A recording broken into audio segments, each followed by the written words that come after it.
Hello, and welcome to episode 21 of the Luckycast. I'm your host, DeoxysPrime, and joining me on this edition of the Anime Podcast, we got Funk. Hello. And we got Matt. Hi. We're a bit of a skeleton crew tonight, because Kenny... Oh my god. Kenny had work, and Frank and college just didn't want to do it, so... Truly the spookiest podcast. Yes. But not even that there's anything airing this season, it's just that they're just not watching anything for some reason. They got lives or something. Frank just didn't have anything he wanted to talk about, I guess. I guess so, yeah. This is an achievement, though, Steve. You said it yourself. So this is the 21st episode, which means that the podcast is old enough to drink. Oh my god. And truly, there's only one way to celebrate. How's that, Funk? By, honoring the time-honed practice of prohibition and going to church tomorrow morning. That explains why Kenny's not here. Oh god. I should point out the legal drinking age where I live is 19, so... Oh my god. Okay. Whatever, Steve. Ruined my bit. I did. That's what I'm here for. And to host a podcast, theoretically. So to do that, we're going to get started, as always, with the recommendation section. And, I don't know, I didn't really choose anyone to go first, so do either of you want to go first? I want to go exactly second. Okay. Okay, then I'll go first then. And since there's only 3 of us, I'll just go ahead and recommend 2 shows. Oh my madman. So, the first show that I mainly wanted to recommend was, is a show that actually already me, Funk, and, Steve. Frank. I'm sorry. I thought you were talking about everybody here. No, no. His name's Steve, Matt. No. Me and Frank are already watching, and that is Tsuki ga Kirei, I think it is. Is that how you pronounce it? Tsuki ga Kirei, also known as the Moon So Beautiful. Which is a horrible translation, by the way. I'm sure it is. It sounds like 2, halves of a sentence, of 2 different sentences. Yeah, a more literal translation is just the moon is beautiful. Okay. But anyway. But yeah, so this is just a really cute, comfy romance show about 2 ninth graders, 3rd year middle schoolers, I guess I should say, who basically there's the boy, who's, despite the fact that I literally just watched the most recent episode, I keep forgetting his name. Azumi, that's his name. Azumi. Curly-kun, as they call him, due to his bedhead.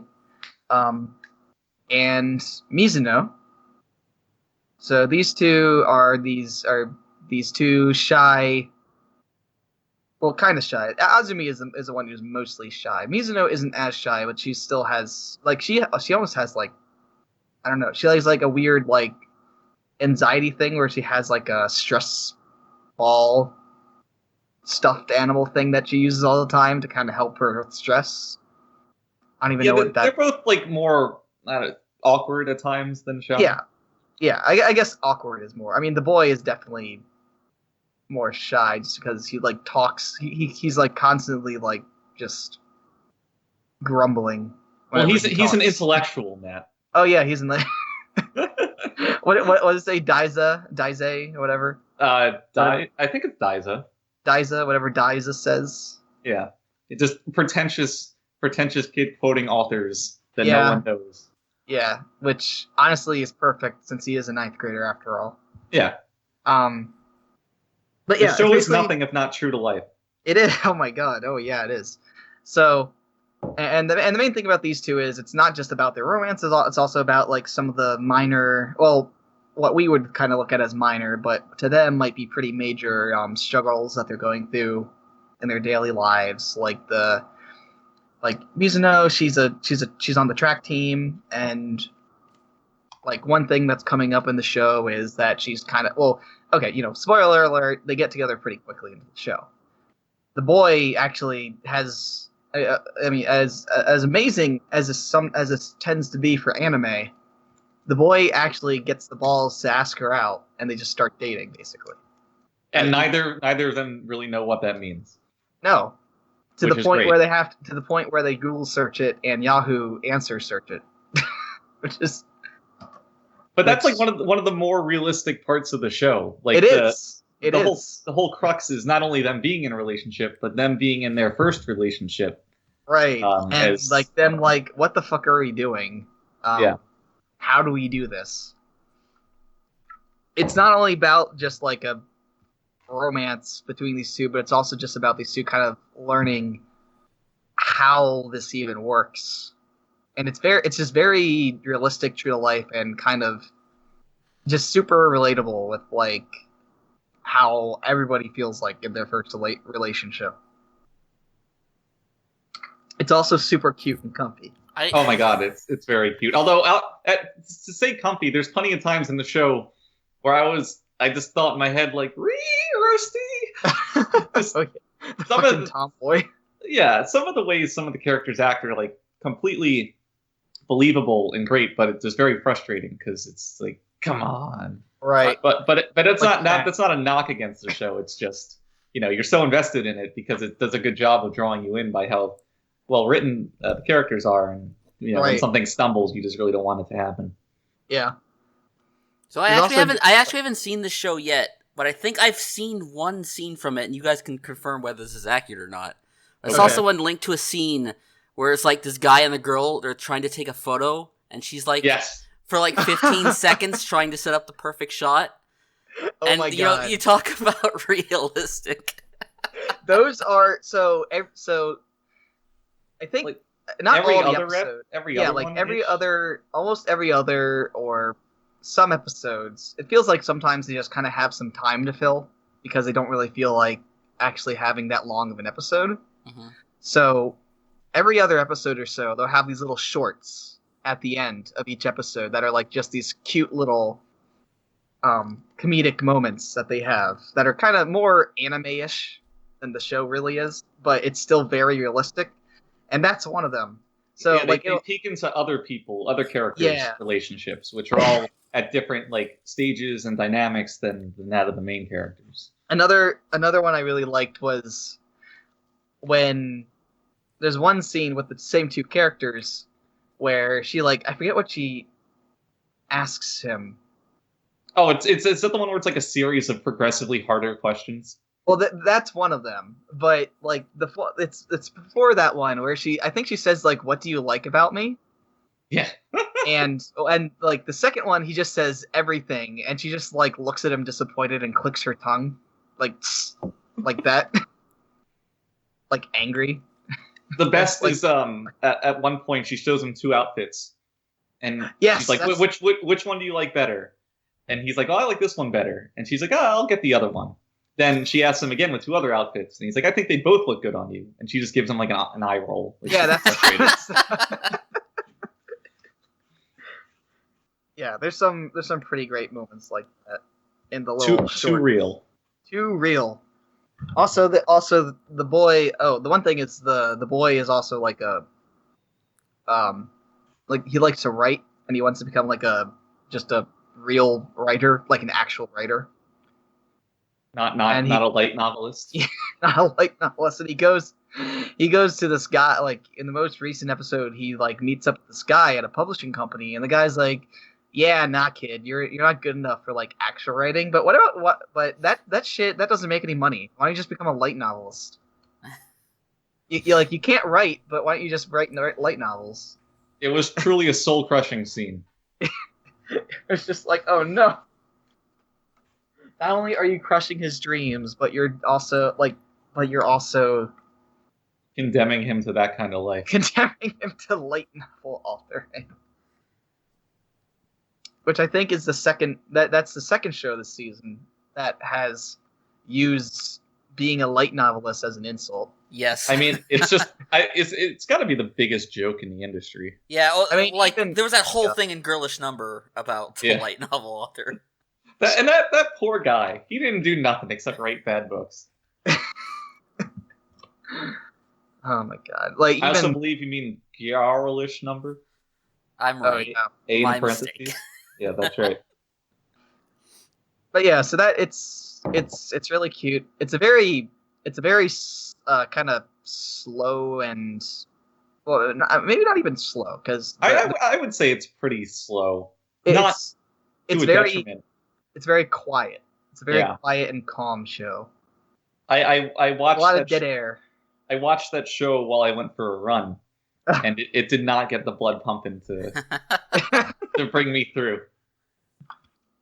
But it was still good, and everybody's outlined in white. Oh yeah, especially the first episode. The first episode was especially slow. Yeah, it's kind of just like a lot of like just normal shit happening. Oh, the show had dank product placement. Oh yeah, the show uses a very significant use of line. Like actual line. Actual line, not like lean or something. It does have Google and I think what was it? It was like I forget what they had. I thought it was just straight up Yahoo. I don't think it was Yahoo. It definitely looked the same, like with the purple and the. Maybe it was like Yahoo. Matt, would you say it uses it better than Fuka used Twitter? Oh my god, yeah.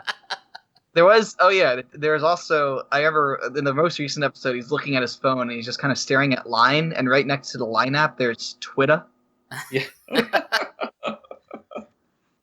But it makes good use of the Line product placement, because there'll be times where the characters are just staring at their Line screen, like contemplating writing a message, or oh my god, being too needy, or waiting for the other person to reply, and it's like, everyone's been there.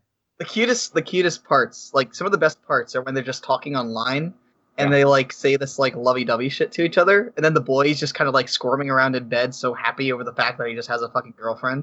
Or he gets up and starts boxing his. He just starts like boxing with his like lamp? Just out of excitement. He just starts boxing with like the fan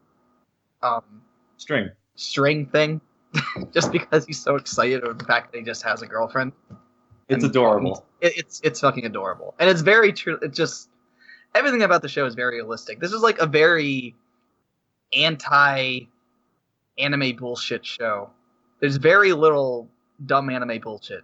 Yeah, they introduced a plot point, which I won't get into, that could have been like highly exaggerated and and anime bullshit, but it turned out to be handled very well, at least so far. Oh, I did.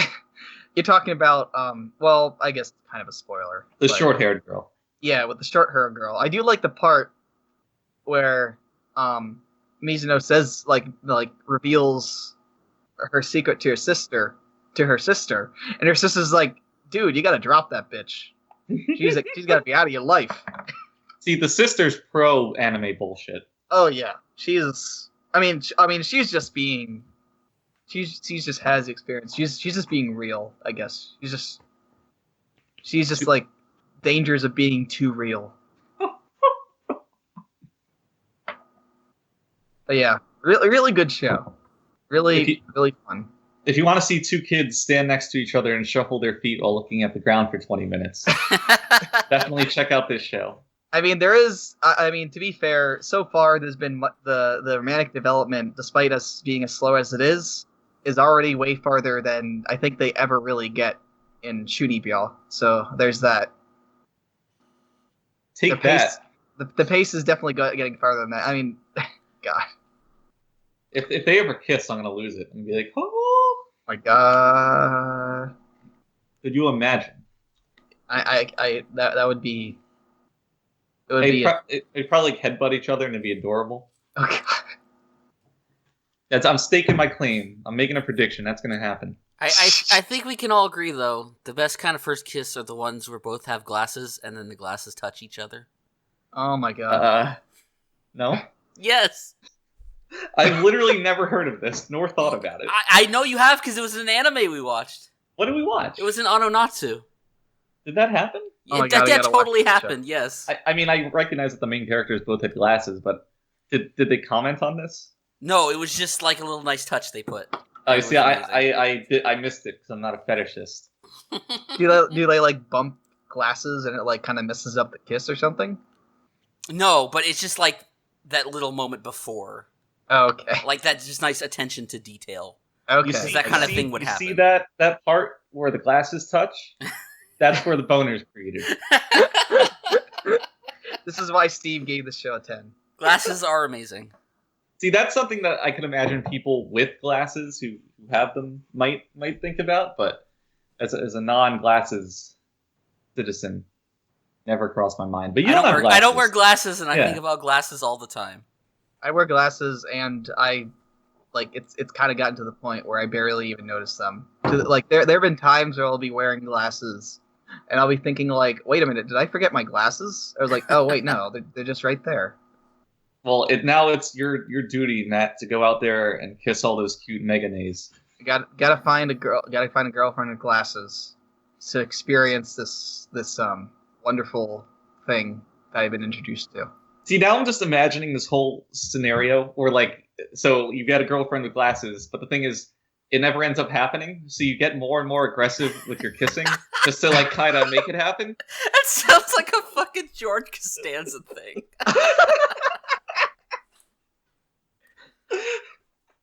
No, you find, it's like you're finally about to, have the moment. And then, the next time you're going on a date, you think it's gonna happen. She suddenly just puts away the glasses and brings out the contacts. I was gonna say, yeah. Oh. Oh no! This is literally Seinfeld. And then that's when break up with her. That's when the breakup happens. Great anime. Seinfeld is the best anime ever made. Anime characters that are literally you. Okay. What was the other show you want to recommend? The other show was Alice to Zouroku, which is a very weird show. It's like you go into it expecting a show about a cute girl just kind of hanging around with this old guy, and what you get is a fucking action, a magic adventure action anime. Yeah, I was very surprised when I watched. I've seen 2 episodes. I was very surprised when I watched the first one. Yeah, I was like, "What the fuck is this?" Like a 10-minute chase scene. There's a 10-minute. Yeah, there's the first episode is double length, and what's in it is a big battle scene between these 2 characters, one of whom is able to just summon giant hands to just destroy things with big hairy arms. Which is actually apparently, as you find out, well, there's a reason why they have hairy arms. My god! You find out later. You do actually discover why. I guess you're only 2 episodes in, so you wouldn't know Funk. But yeah, you do find out later why they have hairy arms. It's actually related to her character, and this is a big part of her character. Sick. But, huh? That's sick. Sick. Okay. And, but yeah, but the main thing is there's this girl named Sana who has this power called Alice's Dream, and there are a bunch of the people who have this power, but hers is, I guess, just the most powerful, to the point where she can, they can just, materialize anything that they can possibly imagine. She literally makes her own, little wonderland in this secret underground facility that she's being kept in. And that's the one thing. So she and all these other kids with this power, well, not all of them are kids, one girl isn't, but they're all being kept, locked away in this organization, this, secret, research lab that she claims is doing horrible things. Nothing really, it never really shows anything that horrible, except for, I think, one thing that does happen that is kind of, questionable. The show's literally Elfen Lied. It is pretty much Elfen Lied, only not as edgy. I mean, it honestly does get kind of edgy in episode 5, but never not like kids' heads being exploded. because of bullying. But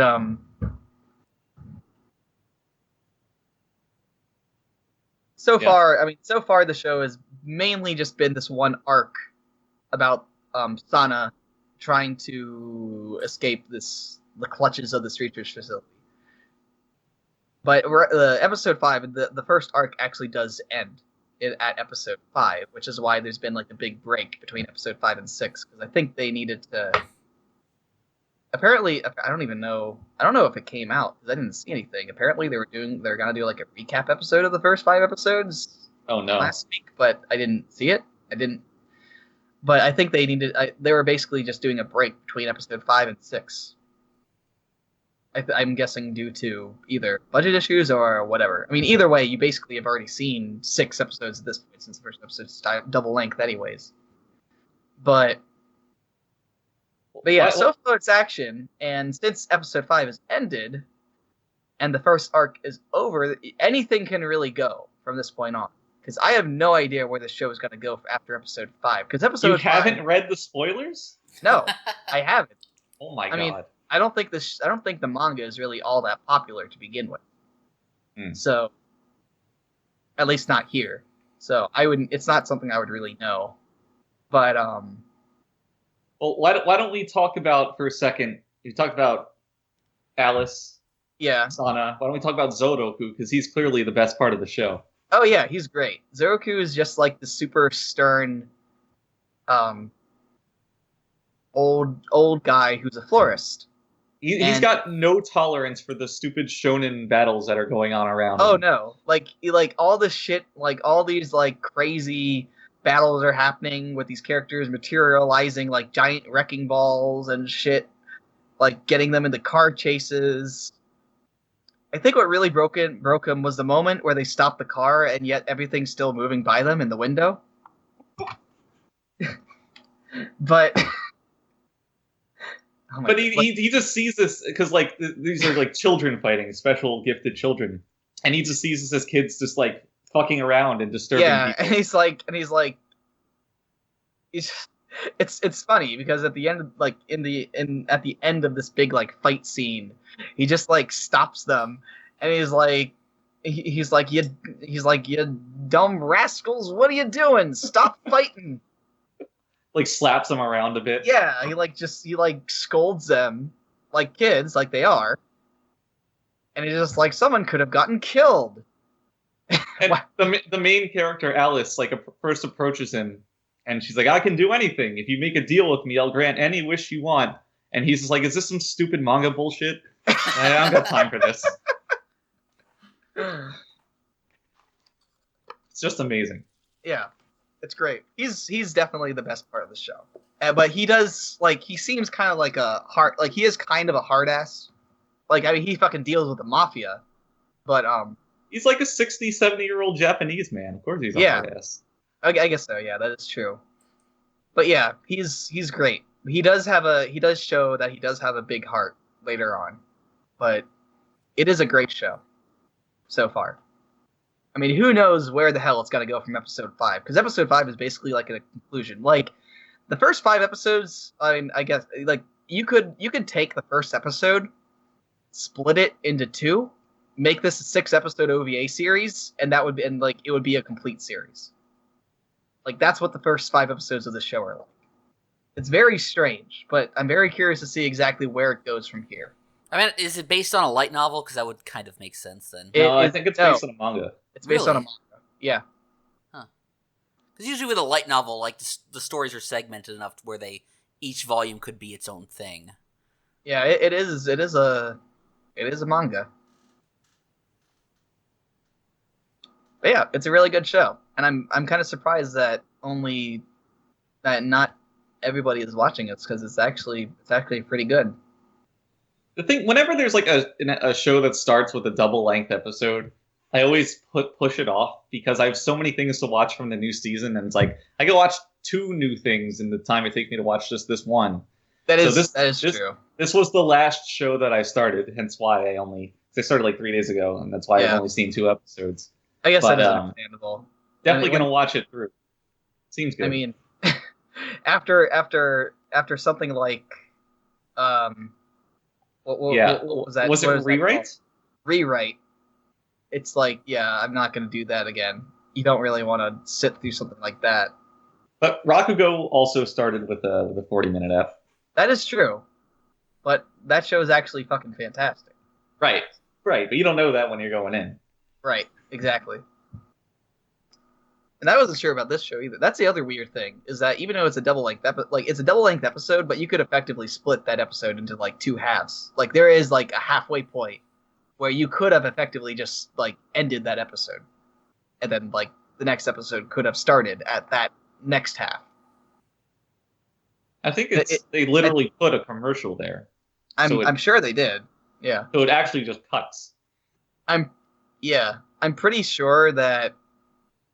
But I almost have a feeling that, like, they had 13 episodes planned, but then, like, they only had 12 slots to deal with, so they're just like, fuck it, let's just do a double-length one the first week. Or maybe that's the other thing. There is this break in between 5 and 6, so I don't know what's going on. Maybe they just, I don't know. It's JC staff. They do weird things sometimes. Yeah, that they do. The show also does very much look like a JC staff show. Is that a good or a bad thing? I don't think I've watched much of their catalog. It depends with them. It depends. It does depend. They have really good shows that they put a lot of effort into, and then they have other shows that they just kind of churn out. They churn out a lot of shows. They're a very big studio. They did Soma, right? Yes, they did. Yes, they also did Toradora. And the show, honestly, does kind of look like Toradora in its art style. Well, now I can't watch it anymore. Oh, no. But you hook Steve.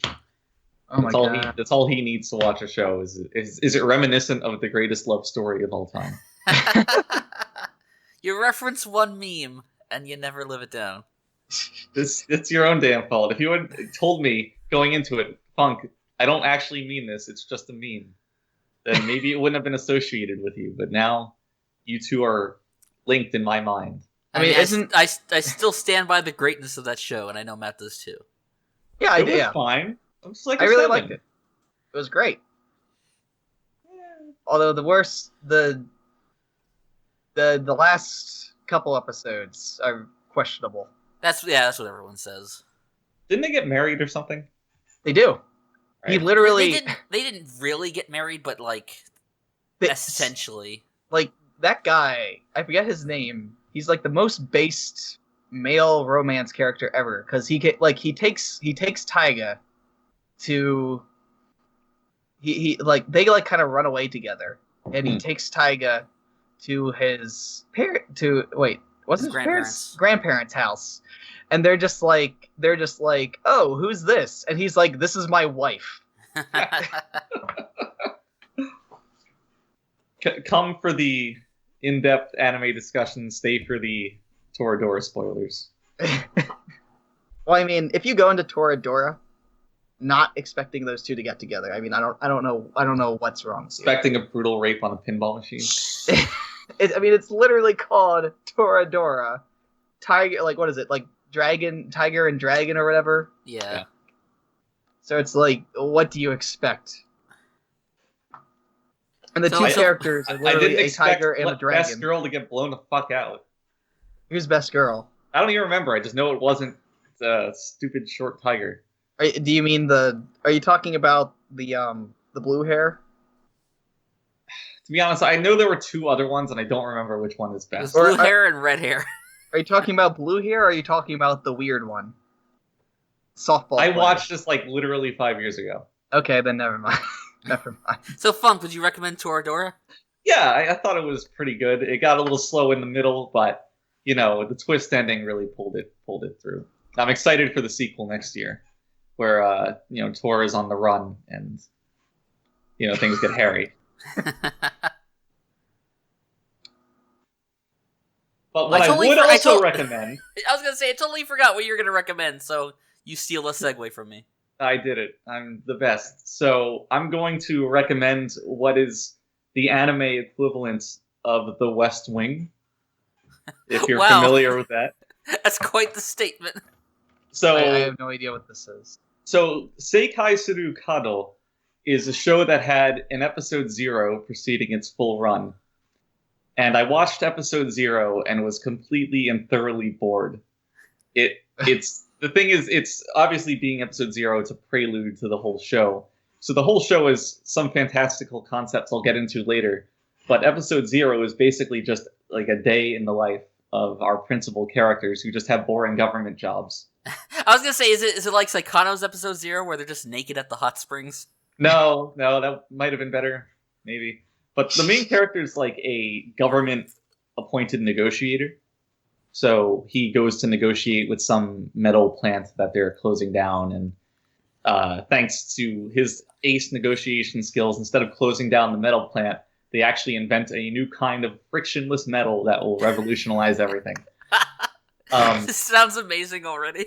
So, and so featured with him is his very odd partner, who works in the same branch of the government. I don't know his exact job title, but I'm 90% sure that role was written as a woman and then just drawn as a man for some reason, because the way that character acts is very stereotypical anime girl, and nobody pays any mind to the fact that this guy is just extremely odd and extremely effeminate in the most exaggerated way possible. But it's never like played for laughs, like, haha, this is a guy acting like this. It's just as normal as you would expect if it were a woman. So that was a little off-putting, but it doesn't all detract from the show, and it's pretty entertaining, but completely boring as fuck episode. Then episode 1 starts, and you notice that the show has shifted to be entirely CG instead of traditional animation. Wait, oh what? my god. Yeah, episode 0 was traditional. Episodes 1 through end are CG entirely. Wow. Is this season's Ajin? It's really good, so possibly. Okay. But so what happens is our two main characters are boarding a plane to go do international work, and as the plane is taking off, this big, like 2-kilometer wide cube materializes above the plane, and then the plane disappears, and it's just sitting on the runway, and it becomes. Is this the Langoliers? Oh my god. It becomes like this huge international incident. Everyone's wondering what the hell's going on. And what it turns out is that it's an interdimensional being called... Oh, what's his name? I gotta look this up. It's like Yahakui Zashunina, I think? Something like that. Who's come from like some far-off dimension, higher level of understanding to bring gifts to humanity. Like the first thing he presents them with is a resource for infinite energy that anybody can have that'll power the entire world and bring upon a new age of prosperous civilization. But naturally, when you give all these things to Japan, because that's where the cube materialized, the big flub is that the United Nations is like, well, why do you guys get those? How are you going to give them out? What are we going to do? The show is very embroiled in politics and has a relatively realistic reaction to all these fantastical things going on. A lot of time is spent in board meetings of like the Prime Minister, of the UN Security Council, and the main character, who's that negotiator, he becomes like an intermediary for this extra-dimensional being and various branches of humanity's governments. And the show works through several issues, like the energy thing. Right now it's getting into like the logistics of that cube being situated at the airport. Well, they need to get the airport running again, so they have to move the cube somewhere else. And it's like, well, what's the most efficient way to roll it? Because for plot reasons, we can't just dematerialize and rematerialize it. So they have to like roll it on its axes, evacuate the route along which it's going. And this is like a very non-momentous thing. It's just like something that they would have to do if this really happened. So that's one of the things I really appreciate the show, how relatively realistic it is for how ridiculous the circumstances are.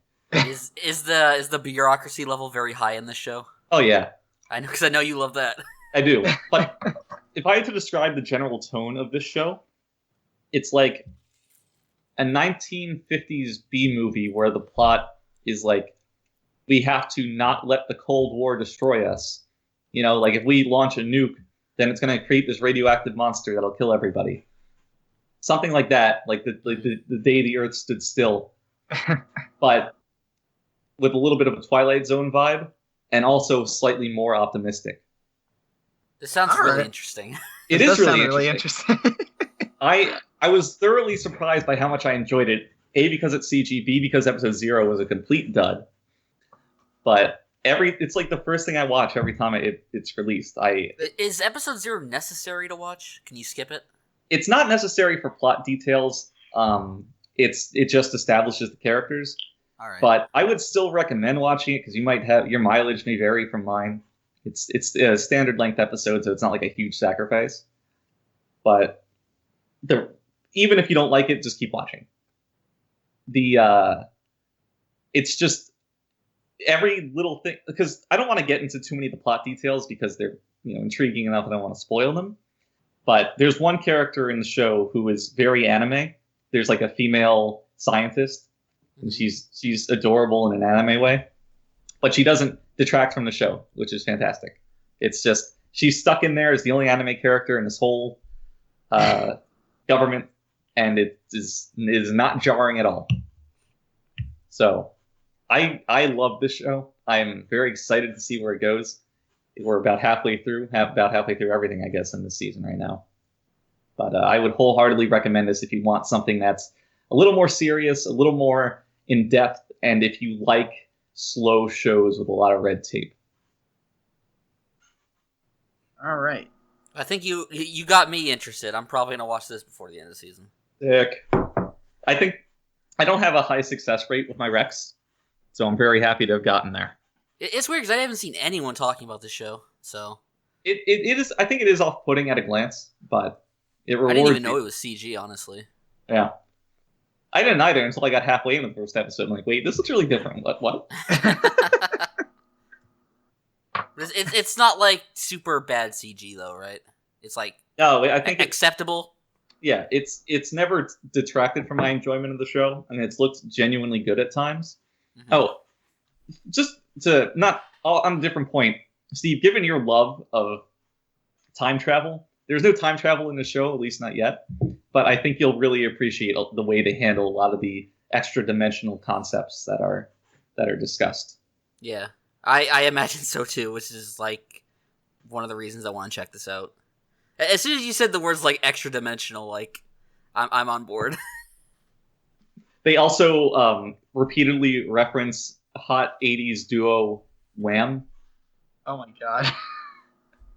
Now there's some truth to that statement, but there's also some falsehood. You'll have to watch to see what I mean.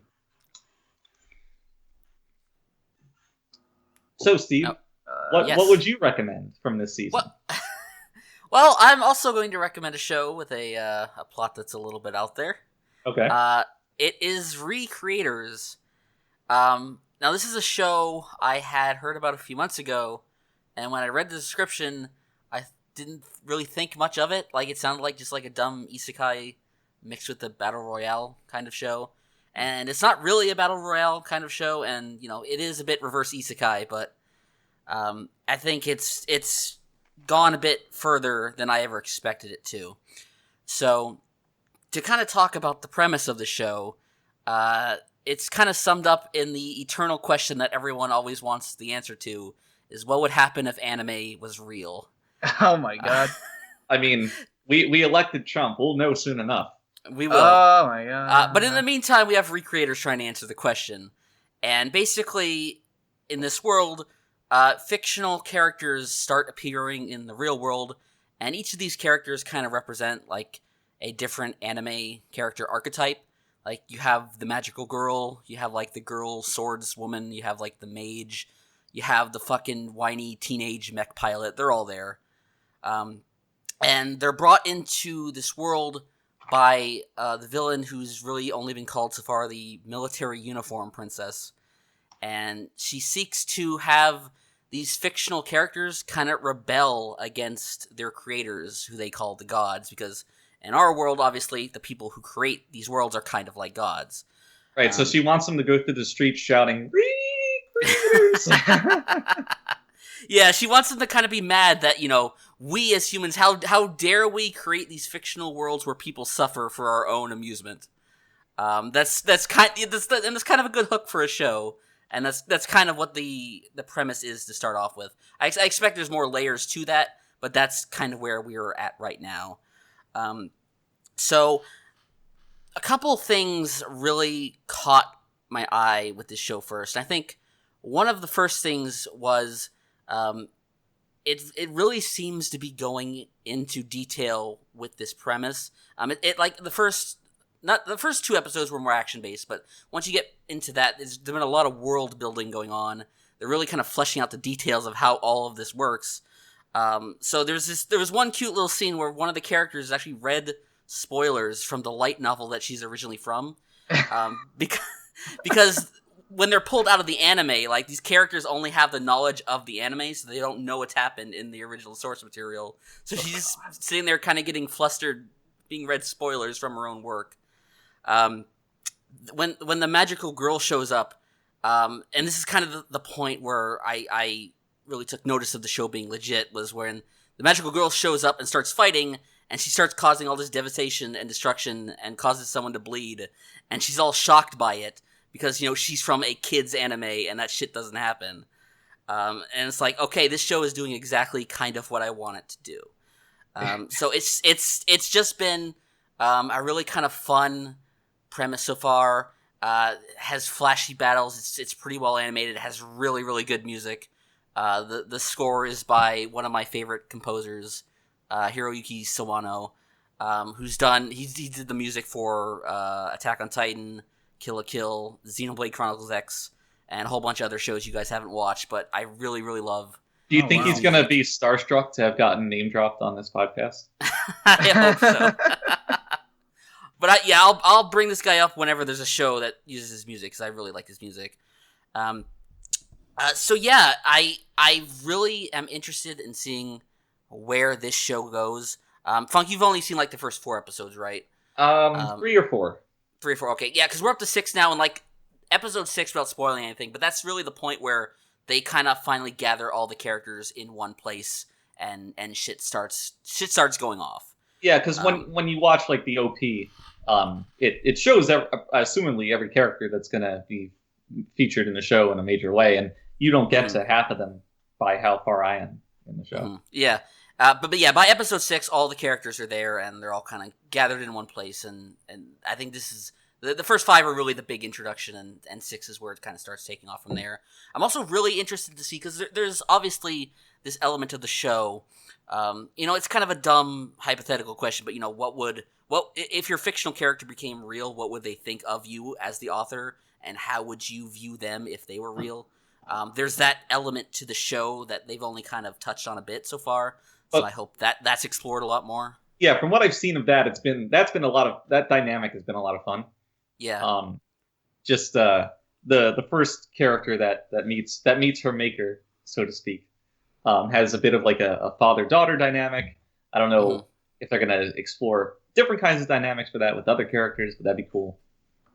So, be neat show. Yeah, and the other thing I like so far is that it doesn't waste a lot of time with these characters being kind of awestruck of being in this different world. They all kind of acclimate to it fairly quickly, so there's not a lot of repeating the same like kind of fish out of water stuff.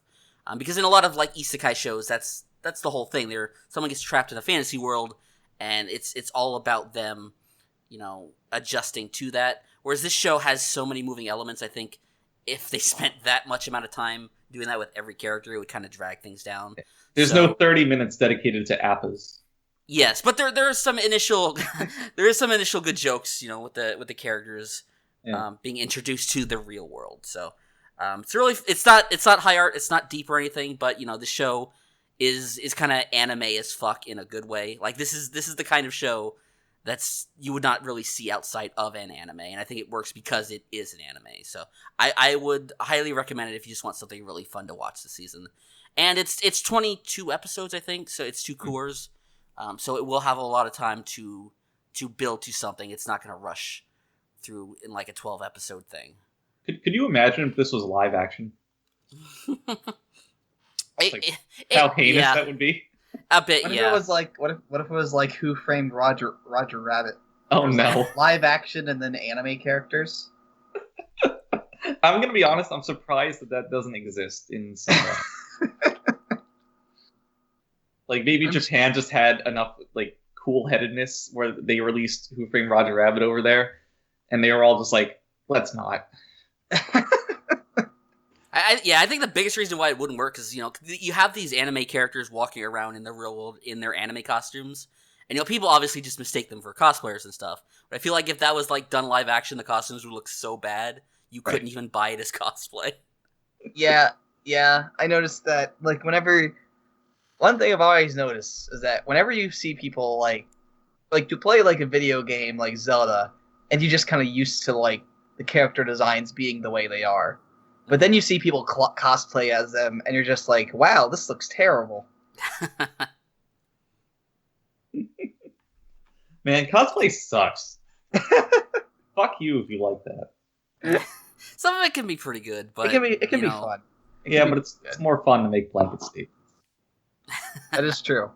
I mean, we all agree that the best cosplay is the one of the guy who just has the box. He's like supposed to be a Gundam or something.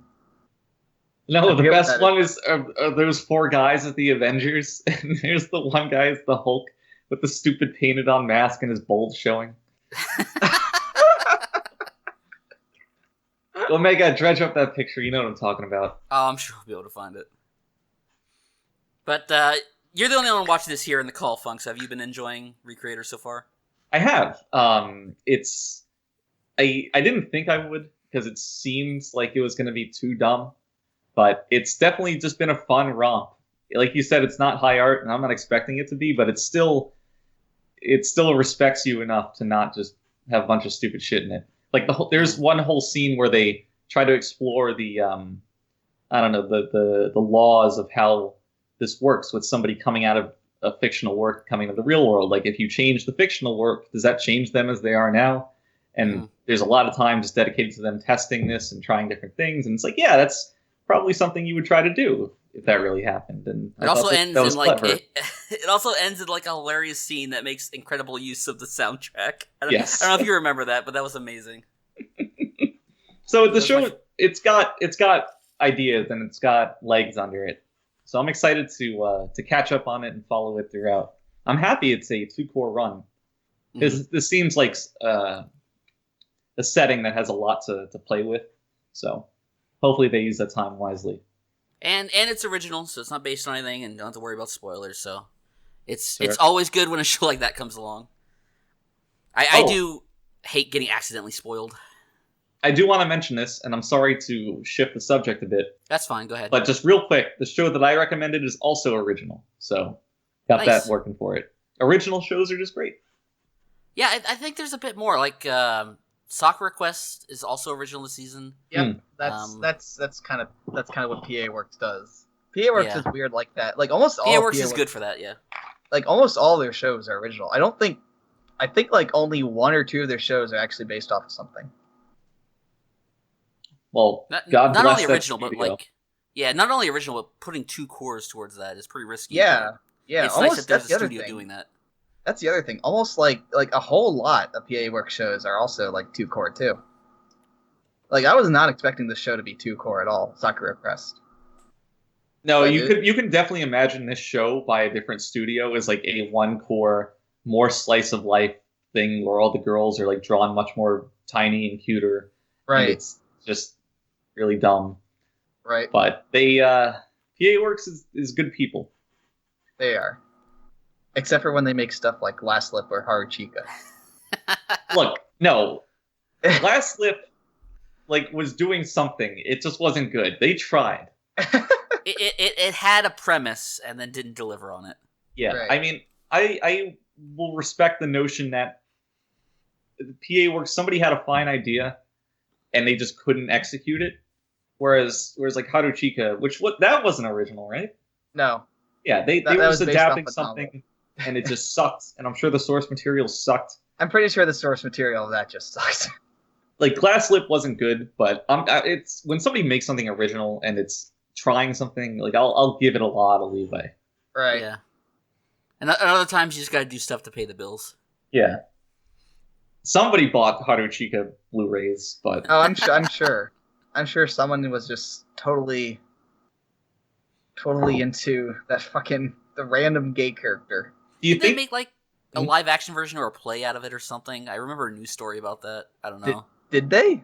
I think so. I think they did. if you star in a play adaptation of an anime adaptation of a manga, do you just kill yourself at that point? Oh my god. Do you think they fixed the intro, the OP? They did. The Blu-rays? They did. Oh, they did. Wow. They did fix the intro. Godspeed. It was. Matt wrote them a stern letter pointing it out. Oh my god. It started with "Hey assholes." I will never get over the dog episode. Yo, we got to practice for our shit. But wait, we got to find out whose dog this is. But wait, there's like thousands of yen hidden in the wall of this house. You just have to hit it the right way, and then it all falls down. Like, this is fucking stupid as shit. You know, thank God Haru joined their stupid band. They couldn't solve any of those mysteries if he wasn't around. They would all just be like rolling on the ground, imitating Junkrat's Ultimate, trying to make things happen.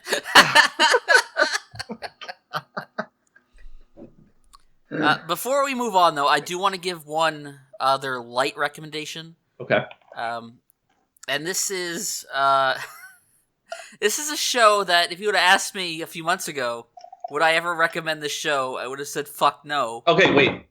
Matt and I both have a guess as to what this is. I'm pretty sure I know what it is. All right, well, you guess, because I have no idea.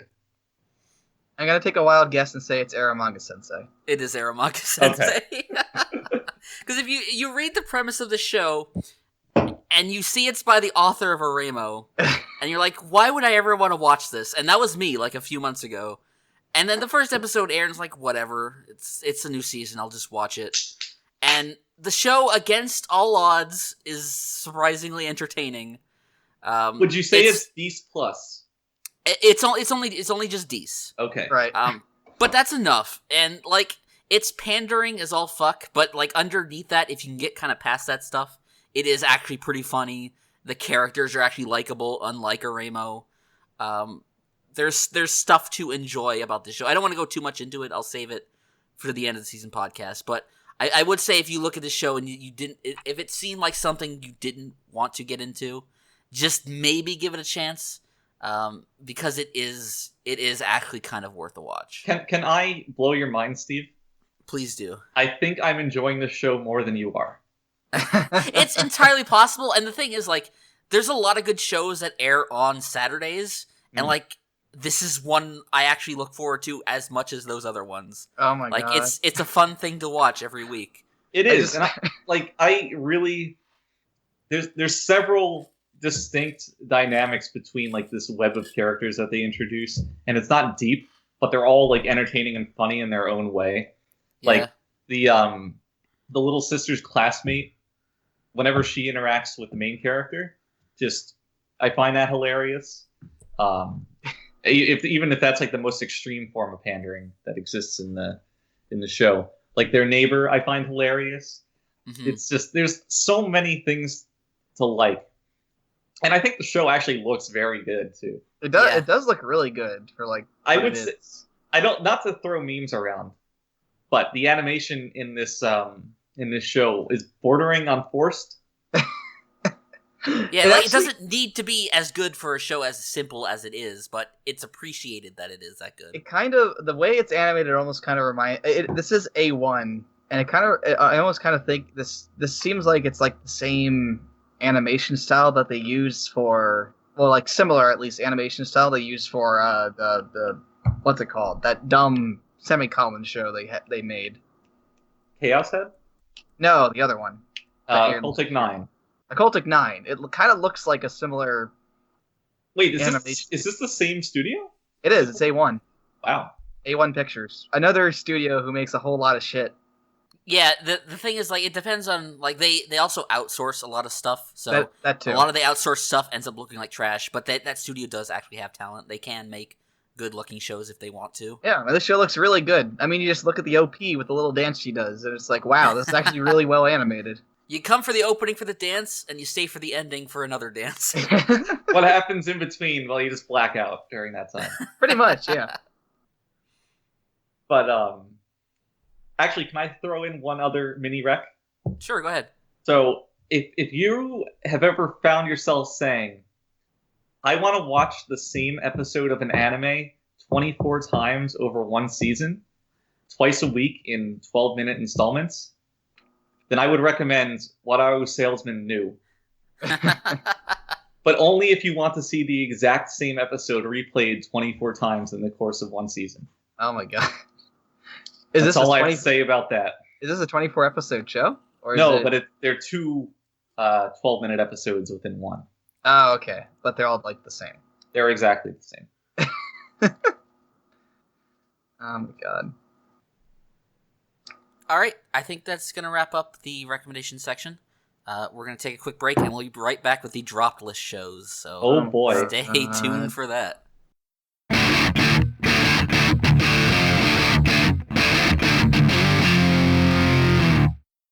Hello, and welcome back to the Luckycast. We're going to be talking now about the drop list, which is all the shows we dropped this season so far. Which is a lot. Which is a lot, more so for you because you watch everything. I only have a few shows, but... Well, I think I'm below average this time. I'm on 14 shows dropped right now. Man, if that's below average, that's crazy.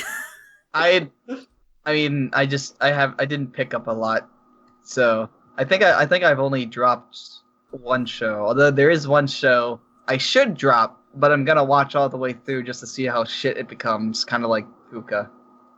Oh, yeah. I know what this is. So funny you mentioned that, because the first show we're gonna talk about is one of those kinds of shows where I was determined to see this all the way through. But I think what's going to happen is live here on the Luckycast, I'm actually going to be dropping this show right now. Oh my god. So let me just go to Mal and update my status. Oh my god, what could it be? Clockwork Planet is now dropped. So harsh words, man. Let's talk about Clockwork Planet. So the first thing I want to say about the show, and, Funk, you're not really going to get this, but Matt's going to know what I'm talking about, but Clockwork Planet feels like one of those mid-2000 anime that came up on Frank's fucking Crunchy Roulette streams. It is like a show out of time, and it's really, really bad. It looks and feels really cheap. The character design is bad, the animation is bad, the music is bad, the story is bad. Pretty much everything about this show is bad from moment one. How far into the first episode did you get, Funk? I got to the point where, I don't know her name, but girl character falls into the guy's workshop or bedroom, and then he investigates the sarcophagus and is like, wow, this has gears in it. It's ticking like a clock. And I'm like, I'm done. So yeah, you didn't get anywhere, but... No, I think that was literally 6 minutes in. Yeah, so let's talk about the first episode, which starts off with them kind of explaining, but not really explaining the premise of the show, where you have the Earth, which was destroyed somehow, they don't explain, and then some guy comes along and rebuilds the entire planet out of gears. Oh god. And it's like, what? What's his name, Marcus? Fuck if I know. So fast forward 1,000 years to the present, which is where the show picks up. But before that, the show starts off with this in media res scene, which takes place later in the show, featuring this incomprehensible battle scene, which is so poorly fight choreographed, it's unbelievable. At the very beginning? Yeah, you really have no idea what the hell's going on.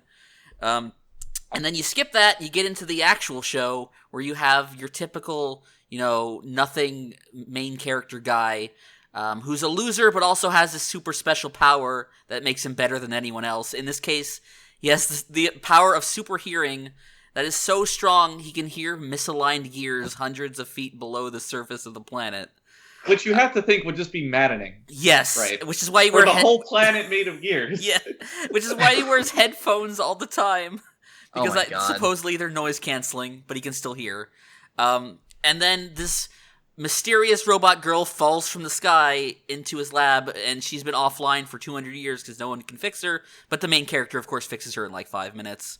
Well, because he has super hearing. Yes, and that's where you dropped off, Funk. But it goes on from there. Oh wait, the show didn't just end? Oh, yeah, I wish it had. But the robot girl is like this kind of super sassy, sharp-tongued, sexy robot girl who's really the only reason to actually watch the show. Like, she's the only good point in the whole thing.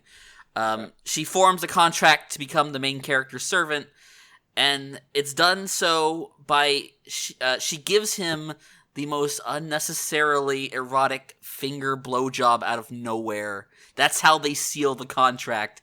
It's like if robots form contracts, isn't that more of like a EULA? I guess so, but only if you like click yes by giving a finger blowjob. It looked like something that was out of a hentai. I had no idea where this came from. It was so weird. By finger blowjob, you mean like the kind of like the scene from what's it called?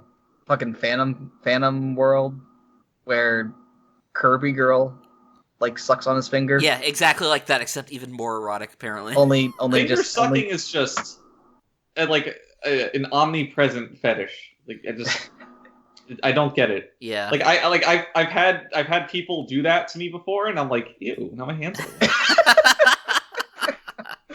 When you think about it, it is kind of gross. A bit, but so let's talk about 3 things I found really infuriating for no reason about this show. Number 1, this show, or I don't know whether it's a light novel, based on a light novel or a manga, but whoever wrote the original story clearly wanted to make a steampunk setting, but his only idea of what steampunk was let's just put gears everywhere. Because not only is the entire planet made out of gears, but the entire city is made out of gears. They have the whole cars are made out of gears. Characters like outfits have gears on them.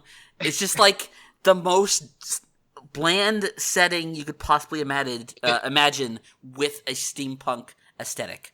Maybe the artist just got like a new compass and they wanted to really wear it in. Entirely possible. Just throw gears everywhere. Paint everything like bronze, and make sure everyone's wearing a fedora, and there you go. We got steampunk. There are no fedoras, but yeah, everything else, you're basically on point with the show. Number 2 is something that came up the other night, where Colin was looking at like the promotional art on this show's Mal page, and was like, this art looks pretty good. And I was like, yeah, it kind of does, but the actual show itself looks fucking awful. It looks nothing like that promotional image, which kind of made me mad. If you look at like any given screen cap of the show, chances are the faces will be off model. In episode 4, I was paying specific attention to this, where like 90% of the time the characters' faces were so off model, it was distracting. I talked about how like it feels like a mid-2000s anime, and that is like the art style, but even then, it's like poorly animated for that time period. I don't know who thought this would be a good idea to make in the current year. Xebec, apparently. It is by Studio Xebec, which does explain a lot. There is a lot of quality with that studio.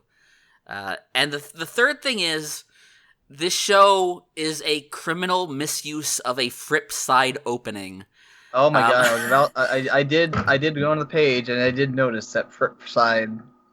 What else has Fripp side done? They did all the openings to Railgun, and they're all amazing. Oh my god. But this show, like, this isn't even a good Fripp side opening. Like, it's not good at all. I just hate that they somehow got dragged into the show, and they clearly wrote the song for the show because the name of the song is Clockwork Planet. So I listened to this song earlier today. I don't remember anything about it, but I know I listened to it and said, "Wow, this isn't really anything to think about, so I'm not going to have any notes on it," and I just went on. So, all right. So yeah, Steve, just as another like add-on, as a recommendation for everybody to watch Ajin, Not in the first season, but in the second season, Majin, like the second core, I guess you should say. The show does not only have one but two Ripside openings. Nice. Oh my god. Are they good? Are they dank? Are they decent? They are. They're pretty good. As somebody who typically doesn't really like their style of music, they're both pretty damn catchy songs. Have you heard any? I don't think you've watched Railgun, right? No, I haven't. So I have no experience. I have no experience of any of their other songs other than the Ajin ones. Okay. I'd recommend, just if you ever have a free 15 minutes, check out the 4 Railgun OPs, because they're all pretty good. Okay. And if you ever watch the show, they're all used to pretty good effect in various scenes at the end of respective seasons. I think one episode has all 4 of them. Yeah, I think it was the last episode of the second season had like all of them in it. Which is great. That is pretty neat. But yeah, I don't know if you have anything else to add on Clockwork Planet, Funk, but man, this show is so bad. No, how many episodes did you watch? I watched 4. Okay. I got through the first arc, which the story made completely no sense. It was something about them dropping an entire city of 2 million people into the core of the planet because they wanted to cover up for something. Like, I was mentally checked out a while ago. Well, don't keep me in suspense here. Did they do that, or were they stopped by the good guys? They were stopped by the good guys. Oh my god. Well, so the question, if I can, pick your brain for a second, Steve, is, why? Like, I was smart enough to get out 6 minutes in. What strung you along? It was just one of those shows that's like, it wasn't super boring. It wasn't super offensively bad. It was just like, okay, I know I'm not going to like the show, but I kind of want to see it through to the end to say I finished it. Is this like the otter with the watermelon? Maybe. I don't know. I just...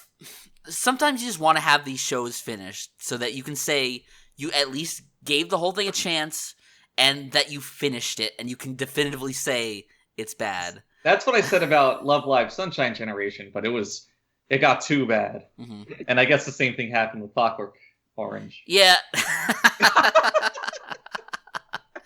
If I was watching less, maybe I would have tried to force myself. But it's just like, I have so much other stuff I'm backed up on that I'd rather watch. Could you just imagine this horrid anime sub-game where it's like, I don't have enough shows to watch. I'm going to watch something I really hate and force myself to get through it. There are people who put themselves into the no drop club where if they start a show, they force themselves to finish it. And they're talking about every single show they watch. That would literally be the end of me. Yeah. I could not do it. I don't know, it seemed like, before I'd even watched it, like it could have some promise, which is why I picked it up to begin with. I'm not like you where I just pick up everything. I do try to be a bit selective at the start of a season, and then, the stuff I miss, I maybe wait for you guys to recommend it, or see other people recommend it, but... I was literally about to say, if you take that approach, you never find hidden gems like Seikaisuru Kado, but you do, because I recommended it to you, and I did the fucking footwork of dropping 14 other shows. So really, you're just strictly better here. You're doing God's work, Funk. Thank you. Oh my god. So someone has to bite the bullet for all of us. Hate it. You know what else I hated? Oh, please tell me. I really, really hated... I'm not going to say the whole title. I hated the second Danmachi. I don't know why I watched it. I watched Danmachi Gaiden's Sword Oratoria, I think it's called. Yeah, when you actually name your anime Gaiden, it's like, come on. But I hated the first one. You and I had it out. We talked about this. Mm-hmm. And I obviously didn't like it. But I was like, you know what? This is airing. I have to watch it. But you even specifically asked me before you watched it, should I watch this? And I told you no, and then you watched it anyways. that happened. Isn't this the show that, DL and Kenny had a big argument about? No, that was Plastic Memories. Oh, yeah. Oh. Yeah, but DL also... I think, I don't know whether he hated the show, not as much as Funk did. But we did have a good discussion on it, because I did like the original Danmachi show. Funk did not, so... But, I was like, what could go wrong? So I tune in, and they make the genius move of taking the most bland character, who only functioned in the original show because she didn't have much screen time and is more of a prop than a character. Sword bitch, as you often called her. Did I? Because that's great. Man, I'm fucking gas. That's great. But they make her the main character, and it's like, why?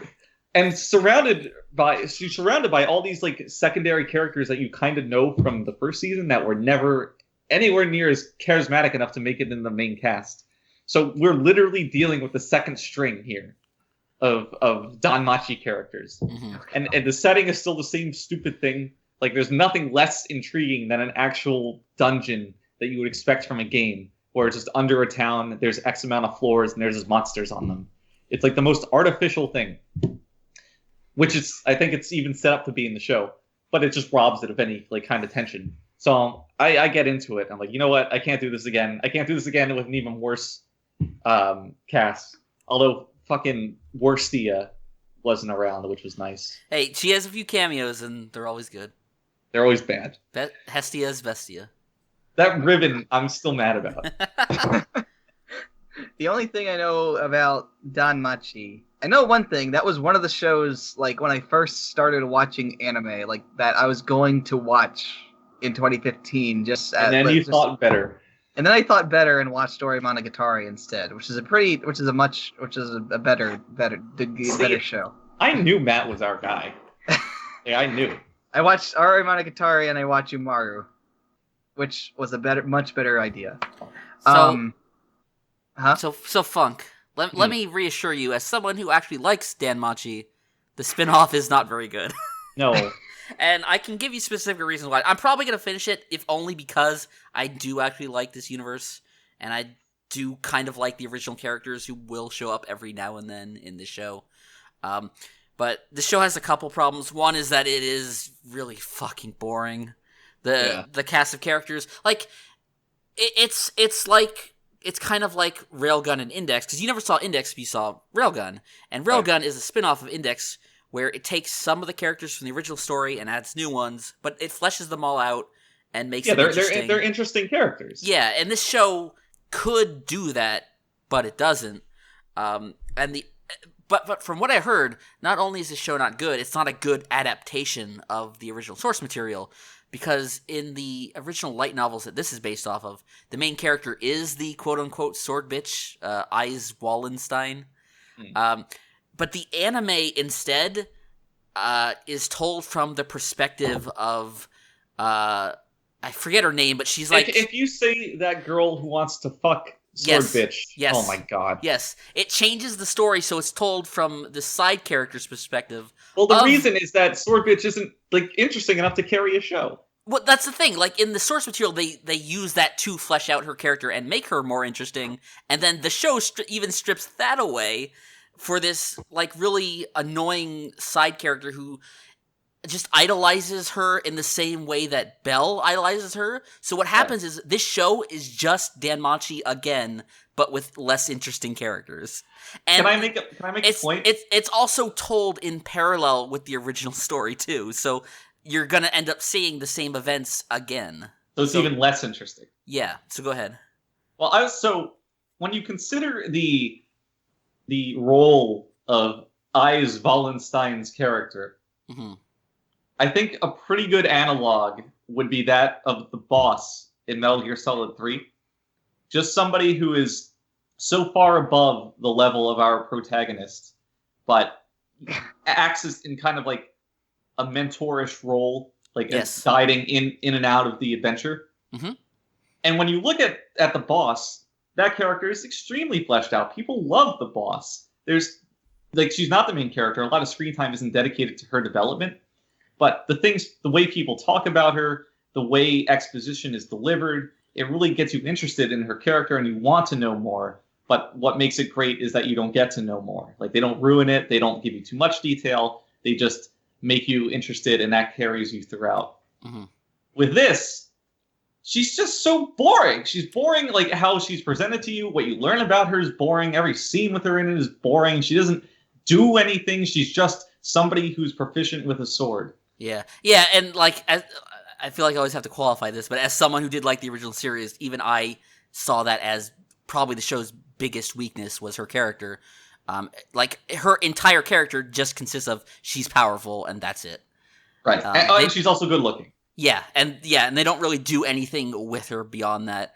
So, as someone who likes that universe and was interested in seeing if they could flesh out her character, we're just not going to get that in this show. It's following the same events, but because it's told from a different character's perspective, it's so less interesting. In the light novels or manga adaptation of this, from what I've heard, like, you really get into her head, you hear her thoughts and her perspective on Belle and all these events that are going around. That's all stripped out of the anime, so it's just Danmachi again. So if you didn't like Danmachi, you're really not going to like this, which you should have known to begin with, but I guess it leads to an interesting podcast story. Do you think there's going to be a 40-minute scene where two people are being chased by a monster and one fails to give the other one a tool that could solve their predicament? Okay, you guys made way too big of a deal about that scene. It was not nearly as bad as you described it. It was horrid. But but they skip over that scene. They skip over that scene in the anime. So, Matt, yeah, in the original, our two characters, Worstia and Belle, are being chased by some kind of ogre that's rampaging in the town. Okay. And Hestia, right before this, had just gotten, like, some kind of special sword made by, like, a god swordsmith or something. Somebody really good at making weapons as a gift to Belle. So, as she's about to give it to him, this ogre appears. And, like, Belle grabs her by the hand and, like, we gotta run. So they're running. And this goes on forever. They're just running forever. And at no point in this is Hestia like, I got you this sword, use it to slay this ogre. It's, let's just keep running. I'm gonna have this wrapped up package in my arms. And let's just try to avoid this thing that we're going to have to deal with at some point. It's just, every time that they reach, like, oh no, it's a blocked off alley, how do we get out of here? Or some kind of impasse that adds tension, you're like, give him the sword. Give him the sword. And it doesn't happen. As someone who rewatched the series last year, the scene doesn't go on nearly as long as Funk makes it out to be. It felt like 40 minutes. Like, she could have given him the dagger, but I understand why she didn't, because they were panicked because the monster showed up. And then, like, in the next scene, like, Belle locks her behind a door and then runs away before she has a chance to give him the sword. So it is plausible why it doesn't happen. But I can see why you got frustrated with that. It's just, I don't think it's nearly as egregious as you always like to describe it. But maybe not, but this was also, I want to say 4 episodes in, a point where my patience had run out. Yeah. So I was not granting it any favors. But didn't you finish the show? Amazingly. I didn't get anything for it, which I felt I should have. You would not have if it aired today. No. See, there's plenty of things that I saw to completion that I would drop 5 minutes in now. Mm-hmm. It's time's a funny thing. What else have you dropped, Steve? Well, I want to ask Matt. Matt, have you dropped anything this season? The only show I've dropped this season. You know what? I'm glad you came to me, because I really let's talk about the most black guy with question mark above his head show this season. Renai Boukun. Interrogation. Oh my god. We've all dropped that, so it's a good point of discussion here. So this show. I went into the show like thinking this is like a dumb parody show. Let's just see what it's like. So this show is about a Kiss Note, which is an obvious Death Note like parody, where whoever has their name written in the Kiss Note, they will like apparently they will fall in love with whoever other character is in the Kiss Note or something. I don't know. They'll kiss. Or they'll kiss, yeah. But, like, they have to kiss, no matter what, and they'll fall in love. Doesn't somebody die if they don't? Yes, if they don't kiss, they die. Or whatever. I don't know. It's stupid. But it's weird because the note like the show makes up rules as it goes along, so it's clear it doesn't even care either. Right. But no, go ahead. Okay, but and the character, like the Cupid, I guess her name is apparently Guri. She demonstrates this by having these two like government officials just start making out with each other on live TV using the Kiss Note. And And then like at a certain point, I forget, like it was pretty early in the episode, like they literally say something like, "Wow, what a ripoff," and I'm just like, "Oh no." What a useless power. Wow, like just that, like that level of self-awareness where it's like, oh no. But it's not clever at all. It's not. This show is completely lacking in any intelligence or like cleverness or subtlety in its comedy. It just whams you over the head with everything. So, first off, you have this thing where like the main guy, like this Cupid comes to his house, and she's like, and she gives him the impression that he has to kiss her or else she'll die. So he does so, and she's like, "Wait, no, you don't have to kiss me.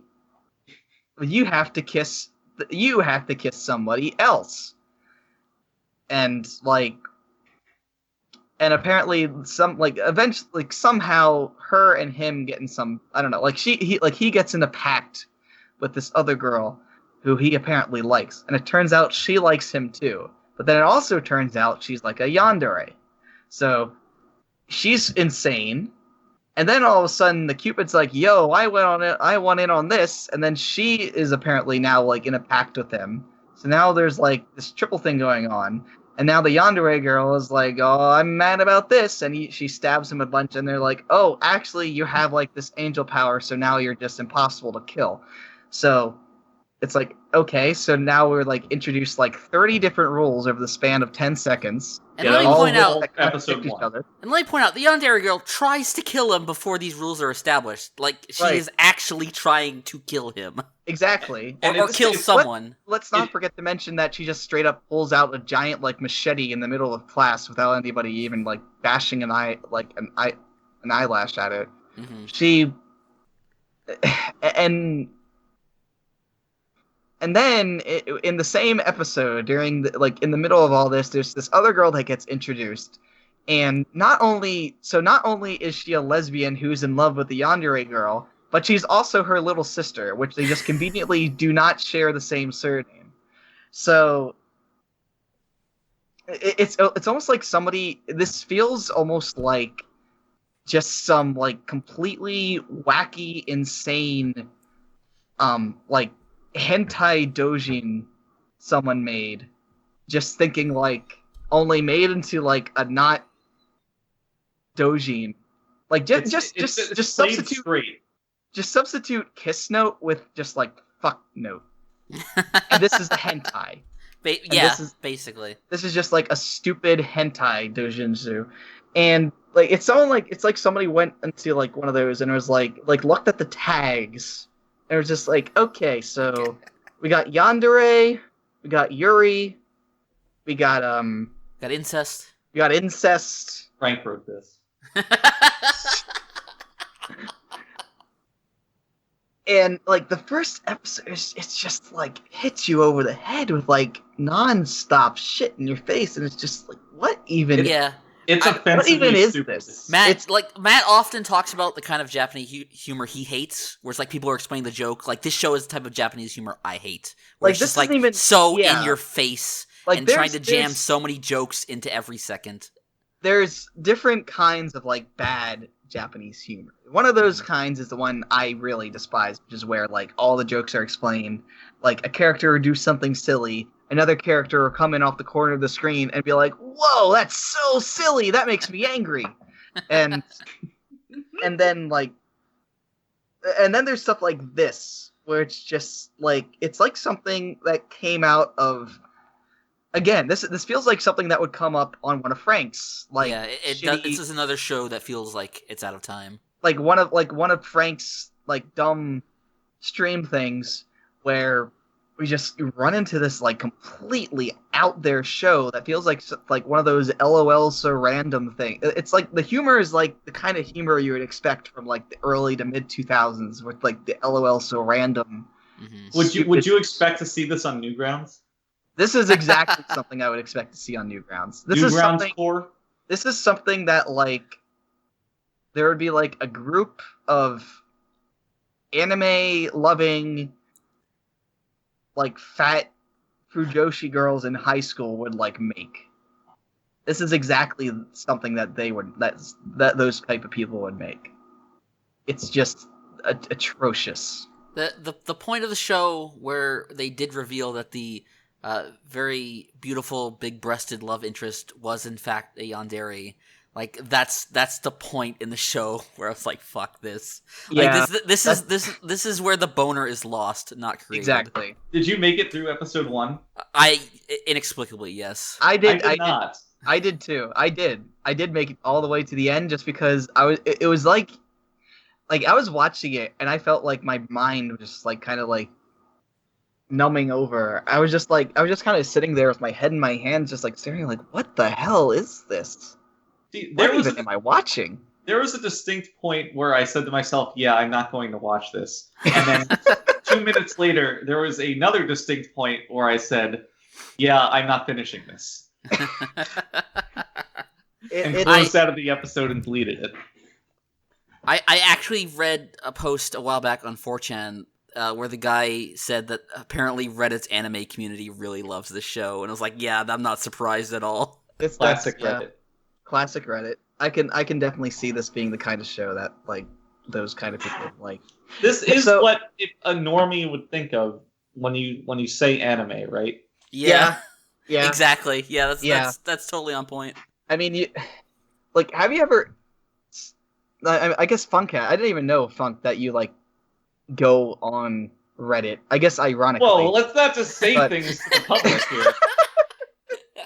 I go on one subreddit and I hate everybody there. Okay, but yeah, like I've dabbled in Reddit a bit, but like when you go into any threads in like your typical like Reddit thread, like say on like I don't know Ask Reddit, you go in there, and the way people talk, oh, it's so bad. It's so bad. They talk to each other in the most smarmy. Well, let's have a segment here. Ironically self-aware way that it just makes you want to punch them in the fucking face. We're gonna go back and forth. We're gonna reply to each other in typical Reddit comments. Oh God! So I'll start.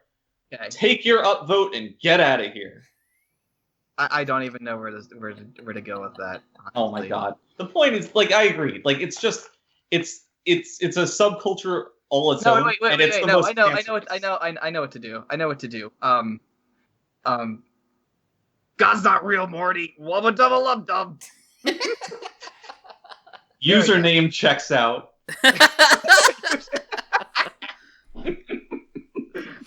It's bad. Yeah, this show this show does feel like humor. This show does feel like humor for 14-year-olds. Right? Yeah. That's exactly what this is. This is clearly a show like meant for fucking middle schoolers. With middle schooler or you know, Reddit humor.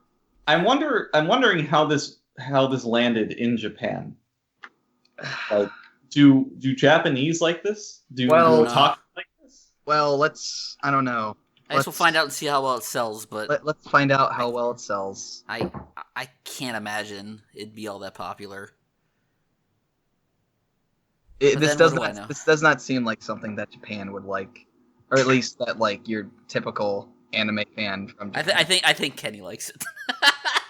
Thank God he's not here. He would just like sigh angrily and disappear. Now that we're talking it. It is one of those things where I am glad that you guys also don't like the show, because I the feeling I had during the first episode was like, maybe some people find this funny. Like, am I out of touch? No, it's the children who are wrong. No, I mean no. That is kind of how I did have that moment where I was like wondering if I didn't get it. That's horrifying. Yeah. Like, how far does anime have to digress, de-evolve before, you know, you're just too good for it? Or like any of us, really. I didn't mean it like an insult like that. No, this show is just straight up bad. Yeah. It is just straight up bad. To be fair, not that I browse that many anime communities. Like, I don't browse definitely don't browse any Reddit anime shit. I haven't seen anybody talk this show up. Even Kenny hasn't commented on it to me. So, for all I know, it's bombing.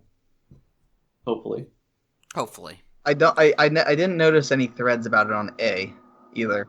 So then again, after that that Psy show with that had like 200 episodes of 5 minutes each. After that did well, like I don't even know anymore. Oh, also like that Kimono Friends show, which is apparently like super fucking huge in Japan.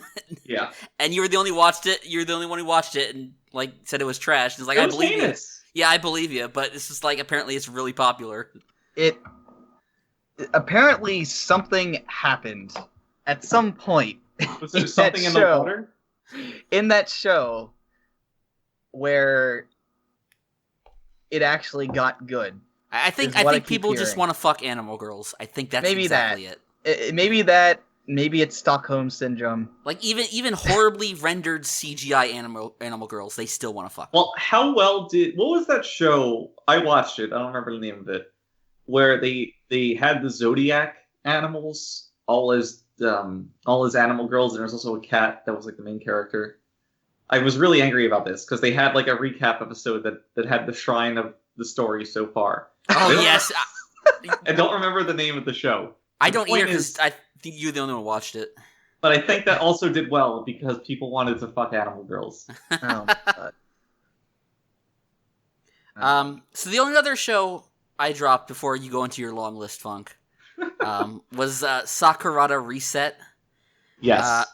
This show is one of those shows where I read the premise on Mao and I was like, wow, this sounds really interesting about how there's this town where everyone has superpowers, but like as soon as you leave the town, you lose your memory of the powers and you don't have access to it anymore. So it's like this secret town of people where everyone has superpowers, and one of them has the power to reset time like 3 days to go back and fix stuff. And I was like, okay, that's a good premise for a show. And then you watch the first episode, and you know we've often talked about like how you make good shows about just people talking, how to make those interesting. This is the exact opposite of it's just people talking in the most boring, monotone voice with just boring, monotone still shots, and it is one of the least interesting things I have ever watched. And the worst thing is all the dialogue is like exposition. Like two characters will be talking to each other, and one character's dialogue will just be explaining the feelings of the other character. Yeah, like the characters in this show, like I don't know if they were given a specific voice direction or if they're just bad, but like there's no emotion behind any of the lines in this show. It's just so stilted and lifeless. There was like one conversation in the first episode where like some character asked, "Are you an android?" And I was like, "You're all androids. Like this is how you're acting right now."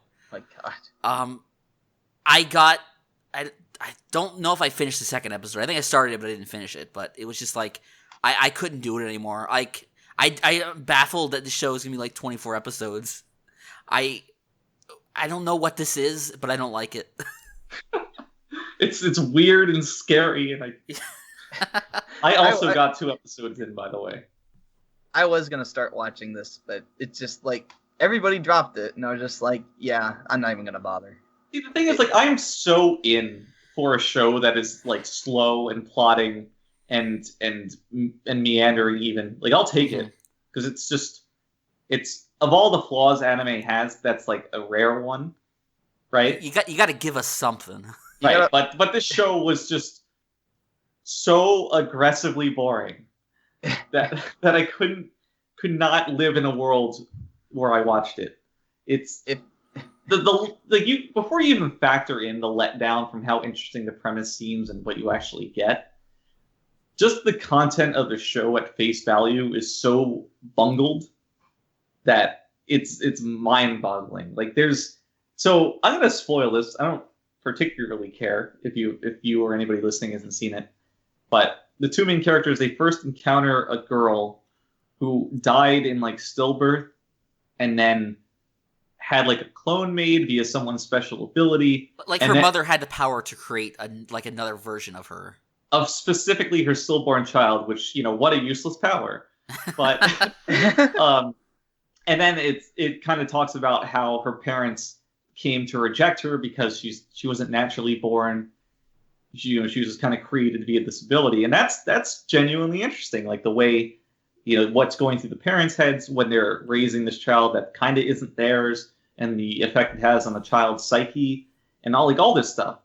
But instead, you just have Android 16 and 17 just monologuing at each other in, like Steve said, the same monotone, talking at the little girl about how she feels because they just know. And it's just so boring, and it doesn't do anything interesting with what wasn't a genuinely interesting premise. Mm-hmm.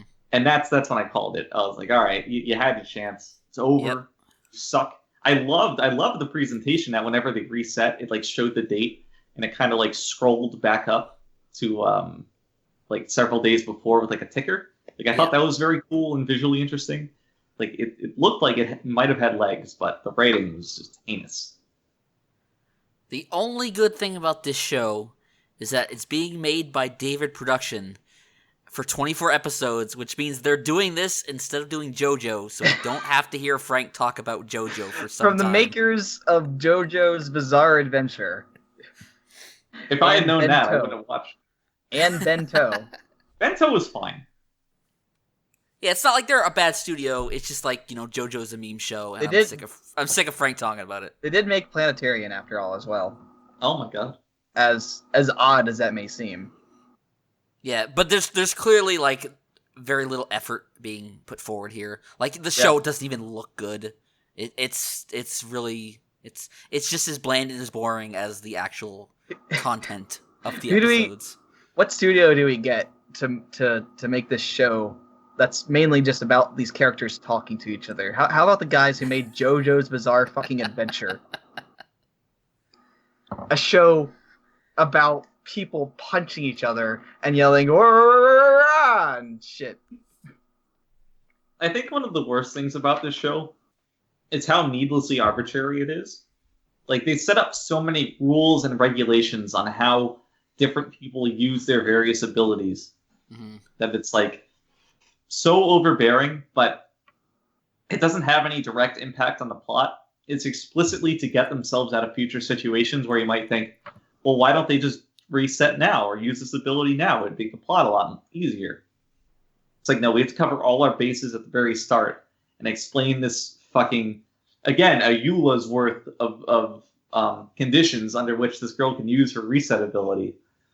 And instead of seeming organic, it just is just extremely arbitrary and takes you out of it. It's okay, I know that why you're doing this, and it's just not good. There was also a 3-month time skip in the first episode that was very clumsily handled. I kind of lost what was going on there for a second. Yeah, that was strange. I get that you don't want two people to just meet and then go on adventures with each other as if they completely trust them, but you gotta kind of build up to something. You can't just skip to it. I imagine something was cut from the source material. Maybe not. Maybe it's as bad in the source material too. I don't know. I think I did remember reading something to that effect, so that would not surprise me. It was bad. So what else you got, Funk? All right.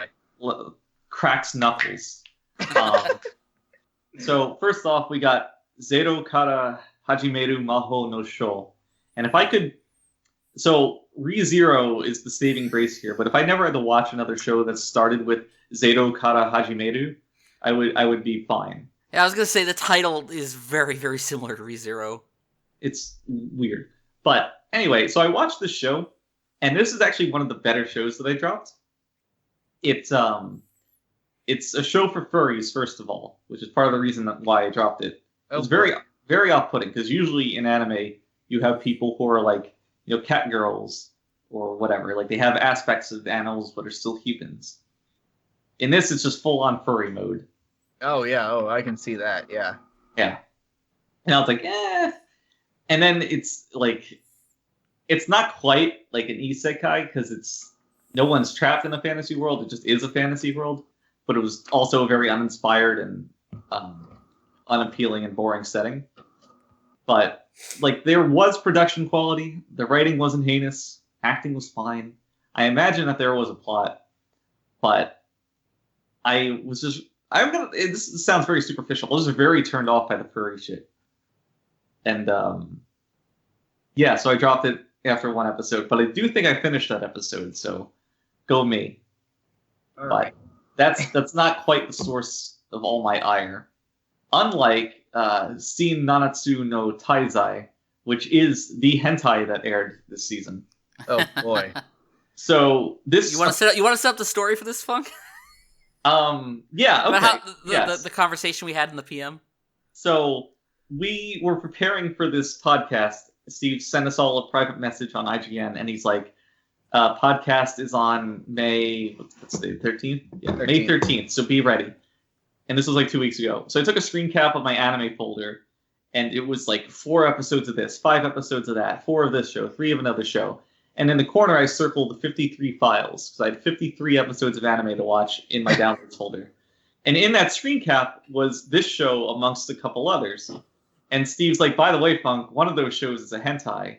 And I'm like, oh boy, time to find out which. So eventually I get to this, and by the time I saw my first light ray, I knew that this was the one that Steve was talking about. Oh, did you watch the censored version? I guess. I didn't know that this was a hentai, so I just downloaded what came up on Horrible Subs. Which is apparently a censored version. Yeah, it's not only is it a hentai, but it's like horribly massacred by censors, so... Yeah, unless you watch the uncensored version. No, but I mean... there's even little to get from this. Prison School is also pretty mangled by censors, and that was obviously great. I don't mind them as much as other people. Yeah, but it's also like, what are you there for? Right. Like, right. If your selling point is the nudity, you can't. It's completely unwatchable without it. Well, Prison School is a comedy. This is for masturbating. Yeah, it is literally hentai. So the plot of this is that an angel falls from heaven to Earth, and then in the course of the first episode, then falls to hell from Earth. And the whole time is like crucified to a cross. And of course, it's like, they're tied up on the cross, and it looks lewd that way. Their clothes are getting torn off as they land in hell. Like I think the 7 deadly sins are manifested as lewd anime girls. One of them's torturing the angel on the cross. And it's incredibly lewd.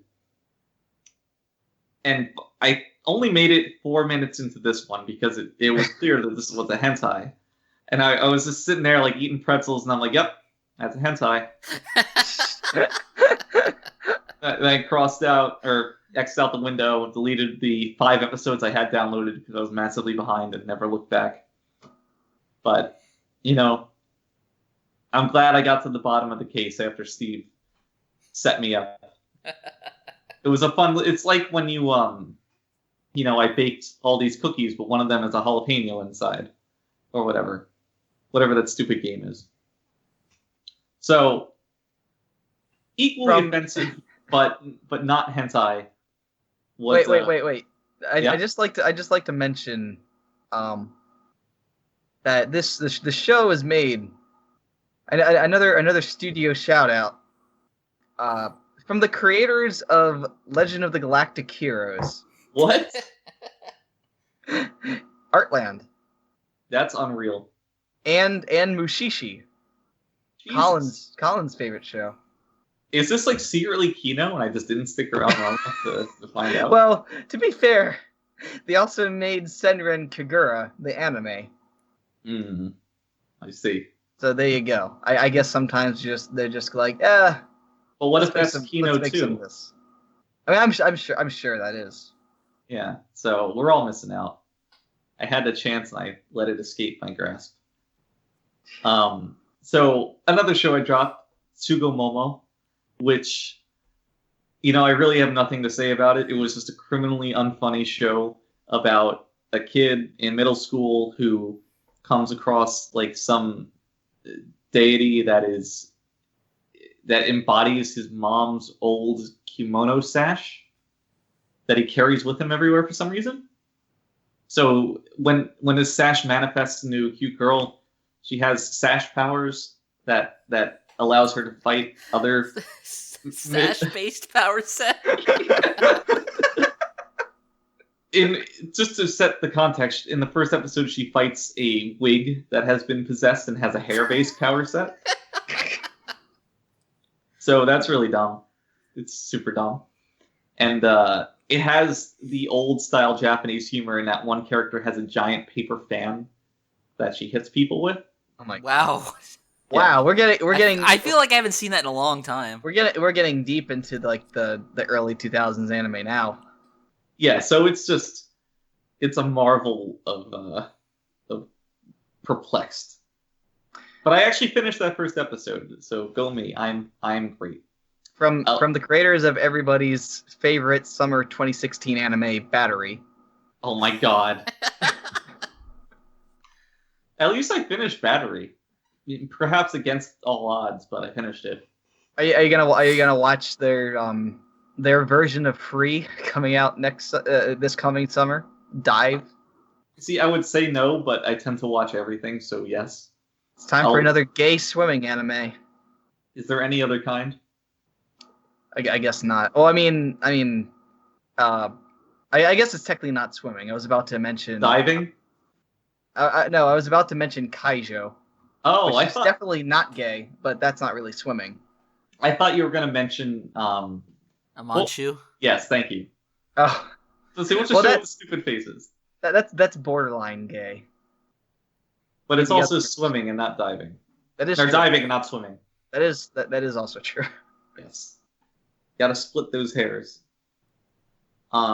So another show, moving right through the list here. Oushitsu Kyoushi Haine, which is perhaps the gayest show that I dropped.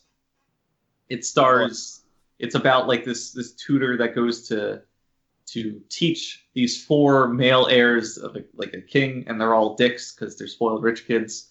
But the tutor's like some short guy who looks like a little kid, and it's just a bunch of feminine guys just romping around for the entire show.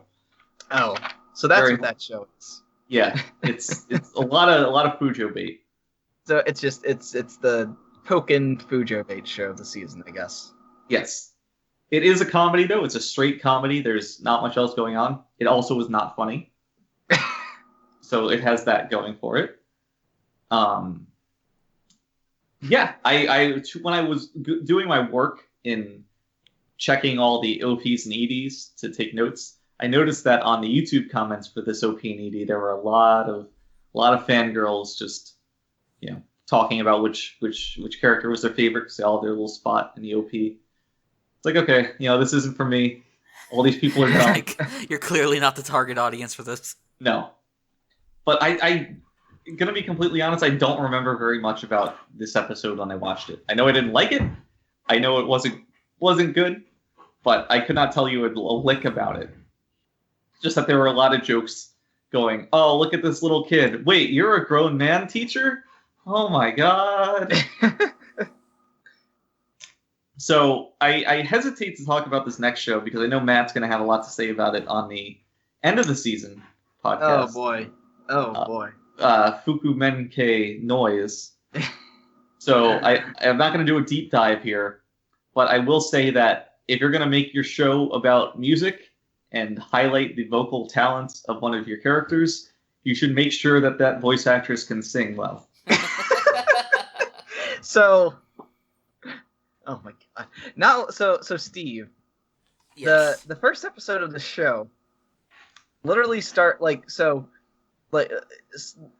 girl is like a singer, and the first episode of the show has her singing, but instead of having her just singing, she's just saying like la la la la la la la la la la like that basically. Yeah, in the context of the show, she's singing a melody that somebody wrote on paper. Right. And I get it, but it's extremely dissonant because again, she can't sing. Nobody literally sings la when they're singing a melody. They'll hum it, or even do something like do do or like da da da. Yeah. Or just kind of mix it up, but these are very pronounced laws. Yes. As if la la la were the words to a song. Yeah, right. They were explicitly laws, and it's just really bad. She's singing them really poorly, and this just goes on what's supposed to be a deep scene as she's singing on the seashore throughout multiple seasons, waiting for somebody to come back. Also, every character in this show is Slender Man for some reason, which is made very, very noticeable when all the characters suddenly switch to CG models and it looks terrible. Oh yeah, the best is when they're playing music. So it's been years, but K-On! Set the standard. Like when characters are playing music, you at least move their hands to the right fretted position on their guitars. You make sure they're drumming the right, cymbals or drums. And this is just. They're just stilted animatronics not moving. That second OP to K-On! Season 2, where like the camera's spinning around them, is still impressive to this day, animation wise. I mean, it's KyoAni. They're great. And then you got shows like this. Oh yeah, where with CG Slenderman. Yeah, and for some reason this girl also like has on like a surgical mask.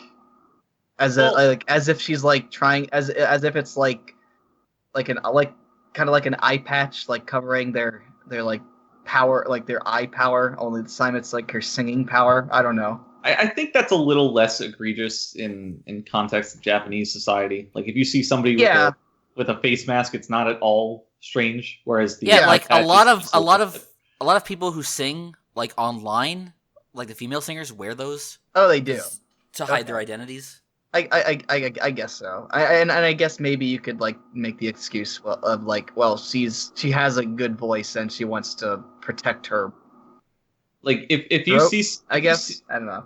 If you see somebody with a face mask that you don't know just on the street or in the train, the general assumption is, oh, they're sick. I'm happy they're wearing one of those so that I don't catch their sickness. Yeah, like I noticed that. I do. You have to remember how deadly the Japanese common cold is. Yeah, it's the worst thing that could happen to you. I do know they are super like paranoid about sickness and everything, which makes sense. Which is good. How condensed they are over there. Unlike like American work society, where you're expected to come in even if you're sick, and then you just get the entire office sick, and then no one's happy. Right. Steve's got a lot of bad office stories.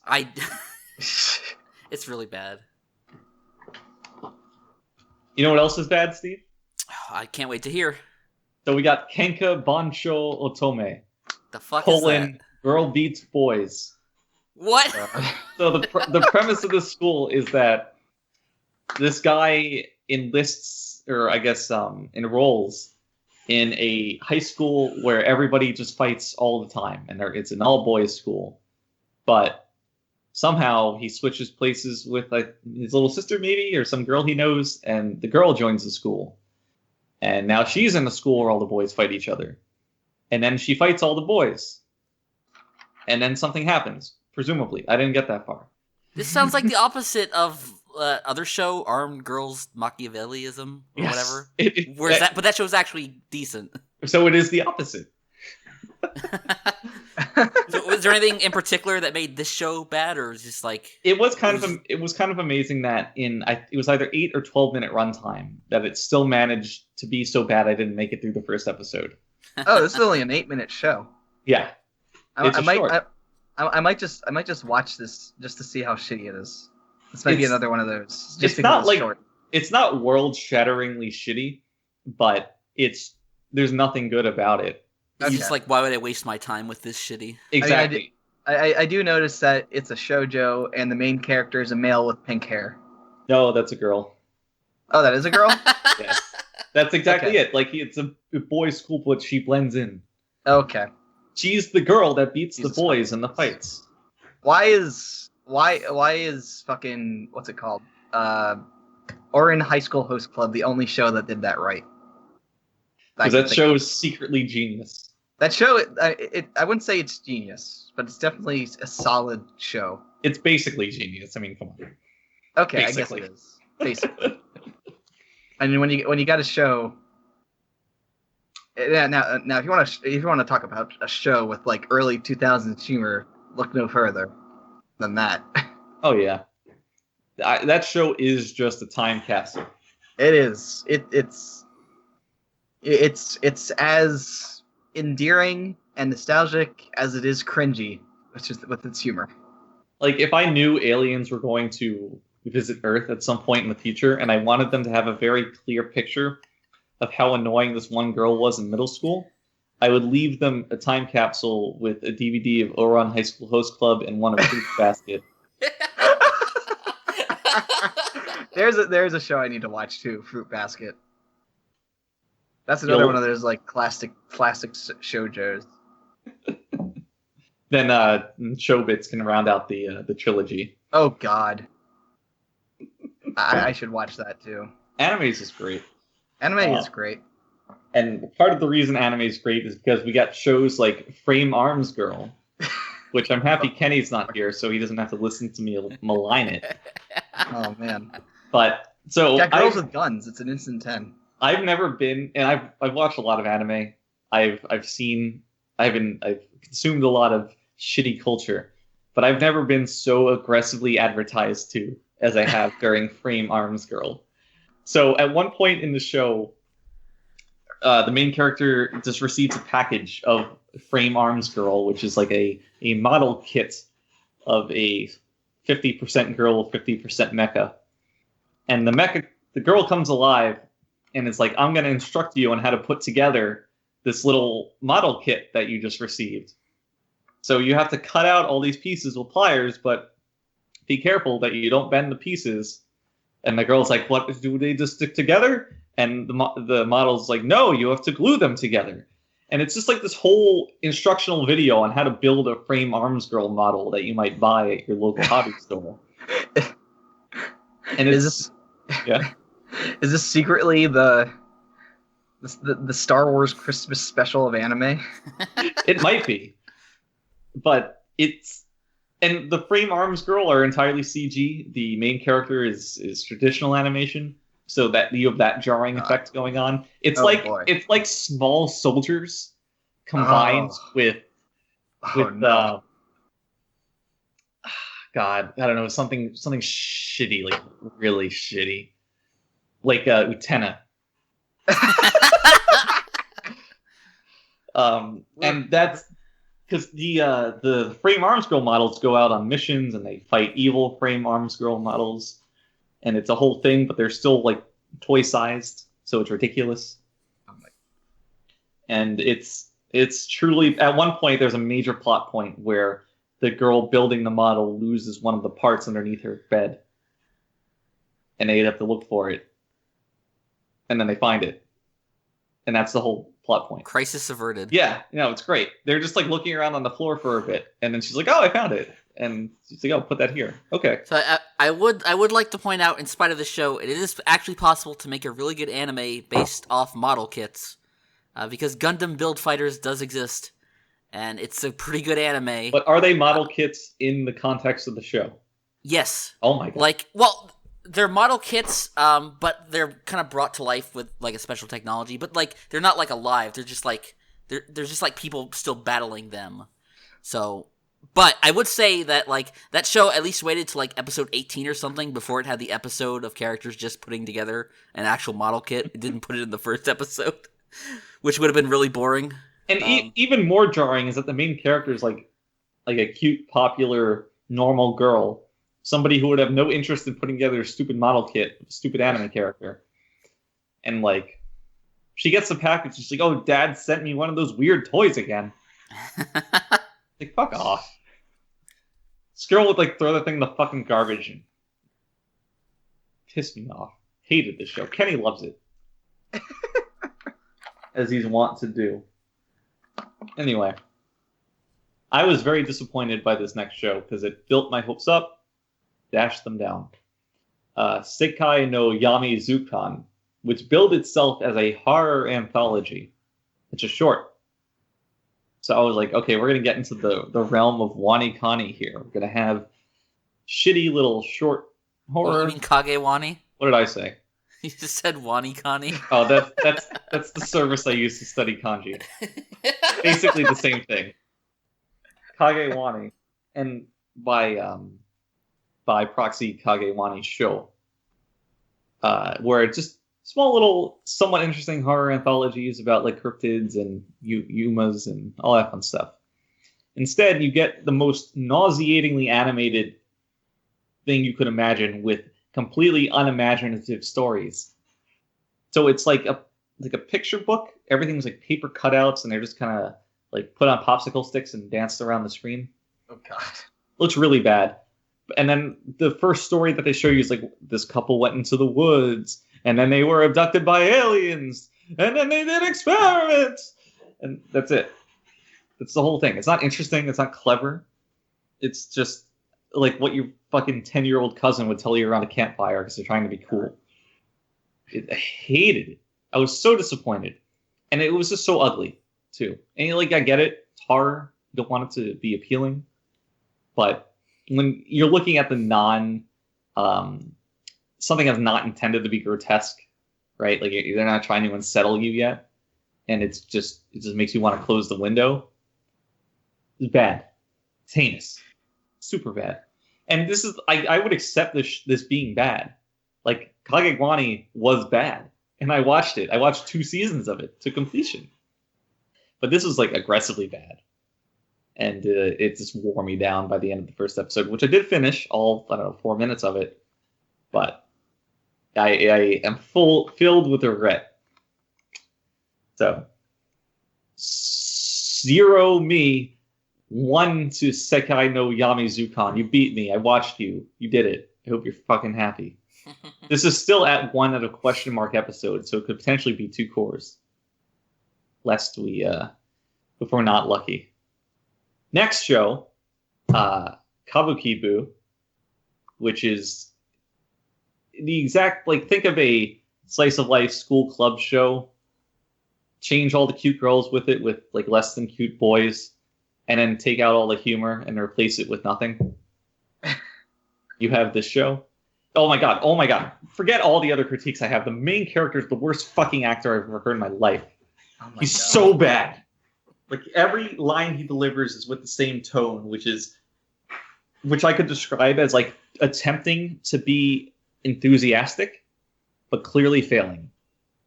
Because he's like the shrimpy guy who supposedly has spunk and is trying to put this club together to follow his passion of, like, kabuki. And, like, I can see where they're going with that, but he just falls several steps short, where it sounds like somebody who, instead of putting enthusiasm in their voice, is just talking slightly louder, trying to make it seem like they're excited. So I don't know if this is somebody's first role or just somebody who's failed for several years and they threw them a bone because they knew the show wasn't going to do well. But the actors is heinous. So is this? I'm looking at the Mal page now, and I see all the 6 characters on it. Is this the brown hair one that's just kind of like with his mouth open? Kurusu? Yes. Yes. Okay, so this is his first role. This is his first role. Yeah, I was about to say this is literally his first role. So there you go. Wow, I fucking nailed it. Although, looking at the comments page on his Mal profile, somebody says, quote, "He's really killing it as Kurogo," which is the guy's first name. Nice work. Yeah, I don't fucking think so. Member favorites, 0. He looks very, very young. Maybe he's got development. Maybe he's just bad. I don't know. Maybe he's just Asian. That's Jesus. The other sense I got was that this is somebody who had only done, like, supporting roles, and they just somehow landed a leading one. But obviously, we now know that that's not true. So I would, like, recommend just catching a clip of this show and just hearing this guy's performance. It's bad. It seems like another Fujo show because it is by Studio Dean, and they love those. Can I just talk about the stupid trope that exists in this show of, like, this slightly androgynous but still clearly feminine girl who's the target of affection of all her kohai girls? Like, this existed in Nozaki-kun, if you remember that character, the actress, and basically the same characters in this. And I just don't get it, like, how this has enough traction to be a character trope that exists across multiple works. I don't know. Maybe I'm dying on this hill. I don't need to, but hate it. I'm sorry.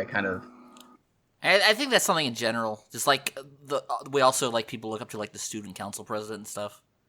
Yeah, but it's just like it's much more specific than that, you know? It's like somebody from every time I've seen it has been in drama club, has been a woman who's androgynous, but again is still feminine. And is only ever loved by the her female subordinates despite still looking female. And always confused for a man despite, again, always looking female. I don't know. Maybe I just hate everything, I guess. So the last thing I hated is something I shouldn't have watched because it's a fucking children's program, but I still somehow downloaded it. Thinking... Isn't this the second time this has happened? Wasn't the other one was about that seal guy or whatever? Yes. The boy and his seal? I forgot about that. And I think just like that time, when I finished this, I wasn't sure if it was like a subversion of a children's setup or if it was actually just for babies. But I watched Kaito Tenshi Twin Angel, which is just a magical girl show. It is just a magical girl show. There's nothing else going on. It's not trying to, like I said, subvert that or be any more clever. It's just a magical girl show for babies. And I watched the whole first episode before I realized that this was a show for children.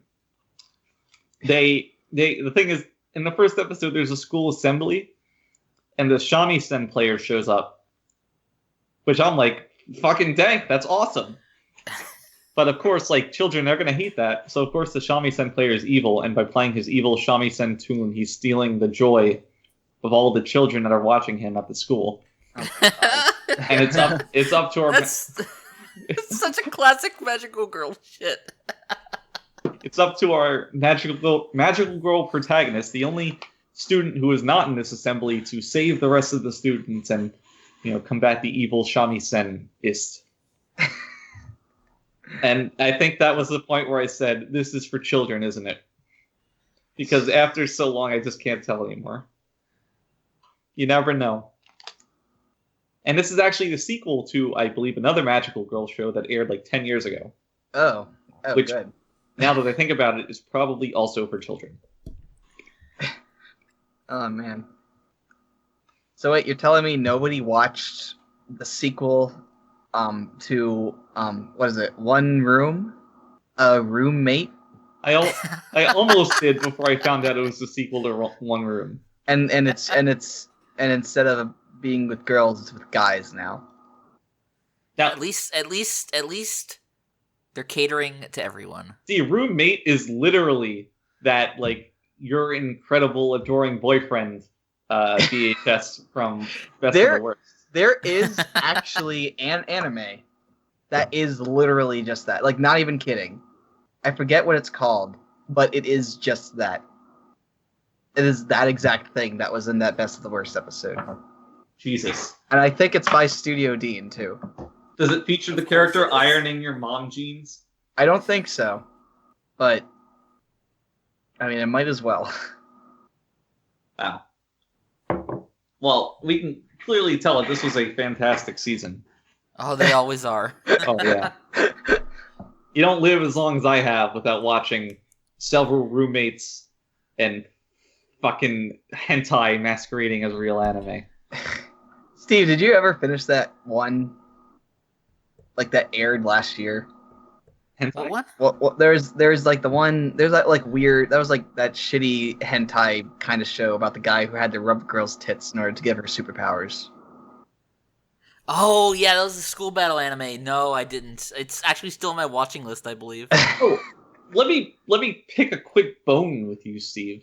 Oh, here we go. I know what this is about. No, you don't think maybe do. Is it about bastard magic instructor? I think I'm 4 episodes into it.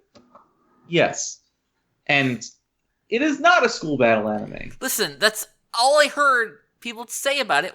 I haven't watched it. I've just heard people say it was a school battle anime, so that's why I avoided it. There is a what seems to be like a 2 or 3 episode arc of a field day of a sports day, but that also exists in Boku no Hero Academia, and I wouldn't call that a school battle show, even though it has like an incredibly long sports day arc. So I'm assuming by the fact that you haven't dropped it, that it's actually decent? It's decent. Perhaps D-, but still decent. Okay.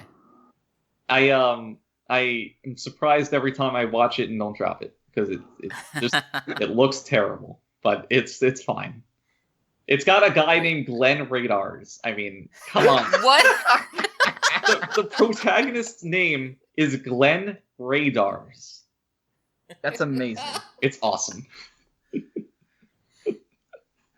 He is the bastard magic instructor. Still not better than that one guy in fucking Cabaneri who was voiced by Max Power. Oh my god. Yo! Sakura Quest. The blonde troubadour guy who like doesn't wear shoes and walks around singing Tale. Uh-huh. He's voiced by like some American Indian guy. Oh my god. Yeah, he does the episode previews, and if you ever listen to him say like in one episode preview he said mandrake, he said another English word in another one, it's very clear that he's a native English speaker. And he's an American Indian. No, I'm sorry, he's an American and an Indian, not a Native American. he's poo in the loo. Okay. Yeah. We cleared that. Oh yeah. I can see that looking at his profile. That is pure poo and loo. But it's when you once like listen for it next time you watch that show, next time he shows up, you'll just it'll instantly grab you the way that fucking Max Power did. Max Power. Max Powers. The best character of Cabaneri. It's a great name. Got it from his hairdryer. I assume that's the end of the list, Funk? That's the end of my list. All right. So we'll bring an end to this segment, and we'll be right back then with the anime openings of the year, or of the season. Oh my god. I'm getting ahead of myself. But yeah, we'll be right back.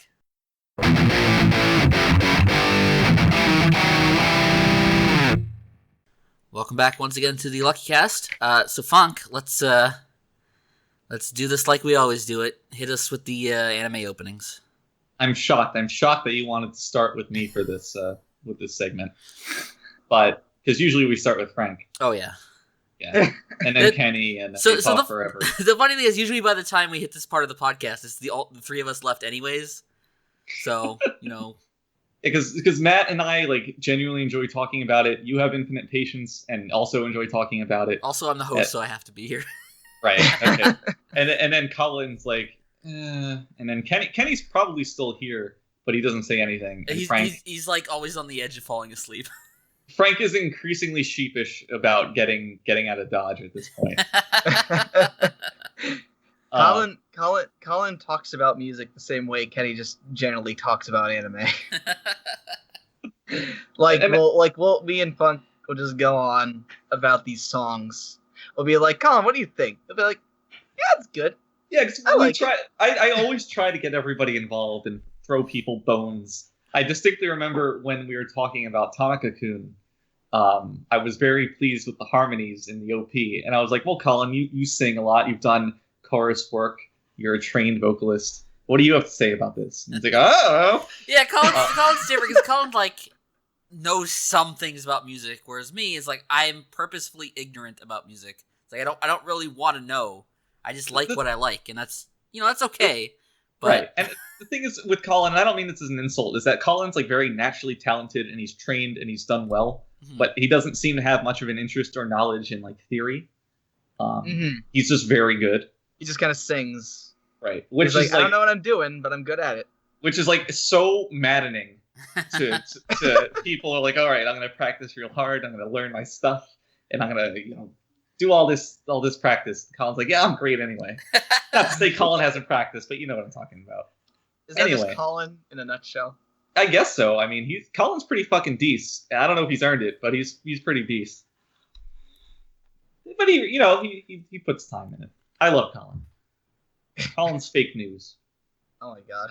Anyway, so as always, I go in alphabetical order to show no favoritism, but I also show favoritism by skipping complete shows if I didn't think they were worth talking about. So we're going to start with A, even though it's listed on most databases by S. Didn't talk about Attack on Titan. So the OP for Attack on Titan 2 is pretty fine. Like, it's all right. One thing that immediately grabbed me when I went to listen to it beyond the casual setting of watching the show, I really like the drum work. However, it's extremely buried beneath layer upon layer upon layer of dense orchestral arrangement. Because this is a fine example of what I'm gonna call artificial epic. Like, you listen to it and you know exactly what they're going for. You heard the bees and the eagles from the first season. You know the tone that they're trying to elicit. But it's clear that somebody was told, make it like this, instead of just naturally arriving at this conclusion. Well, it is the same band that did the first two openings of the first series. I believe it, but they're trying to recapture something that they did before. Yes, yeah. That was like my initial takeaway of it. Yeah, because they're trying too hard to be the first opening. Right. And it's a fine track, but certain things are kind of unnecessary. Like, just, I don't think the song needs as many strings as it has. I don't think it needs a whole chorus singing the chorus. It's just, you could strip out a lot and have the same song in a much better arrangement. Because you have these great things, like I mentioned, the drums. There's this one part, like the military style snare roll. There's one part with like almost a club beat with the hi-hats on the offbeat and snares on 2 and 4. And it just sounds great, but it's muddled beneath like all this other stuff that just doesn't need to be there. And then you have things like the and I'm always going to reference Bon Jovi. You have the Bon Jovi dumb key change in the chorus that is just like, all right, I get it. You want to amp up the tone here, and you do that by introducing a key change where you don't need one. Okay, that's fine. But John Bon Jovi did nothing wrong. Fuck him and fuck Richie Valens. That's not the name of his guitarist, but it's Richie something. Anyway, it's just, the song could have been better than it is, which I find disappointing. But it's fine. It's like medium minus, I would say. I do enjoy the absolutely ridiculous imagery that accompanies the. Why is there a T-Rex there? Why is there a whale? Wait. Okay. So you're not watching this, right, Matt? I never watched the first season. So at one point, and Steve posted this image before I watched the first episode, so I was very caught off guard when I saw this in a real anime. But throughout the entire OP, like, they're showing the human characters, they're showing the Titans, which are like these big human monsters that are like giant naked people. I don't know if you're probably somewhat familiar with this show. Yeah, yeah. And at one point they introduced like this big hairy gorilla Titan who's like extremely huge. Monkey Trouble. Oh boy. But then they show in black and white Monkey Trouble running with a T-Rex, a whale. What other animals were there, Steve? Oh God, like an alligator, I think. Yeah, there's other dinosaurs there too. Yeah, there's like these huge animals just all running in a line, like a procession, like somebody yells charge in a Revolutionary War battle, and everybody just runs in a line forward, while their hearts are like the only thing that's not in black and white and glowing. And it's like this super confusing imagery because it's not something that happens in the show. And you're just left wondering, like, what the hell are they trying to say with this? It's like an 80s album cover or something. Yeah. Yeah. It's like, have you ever seen I think it's the Dance of Death Iron Maiden album cover, Matt? It's the one that's like really bad CG and just looks... the one that looks like the dancing baby gif.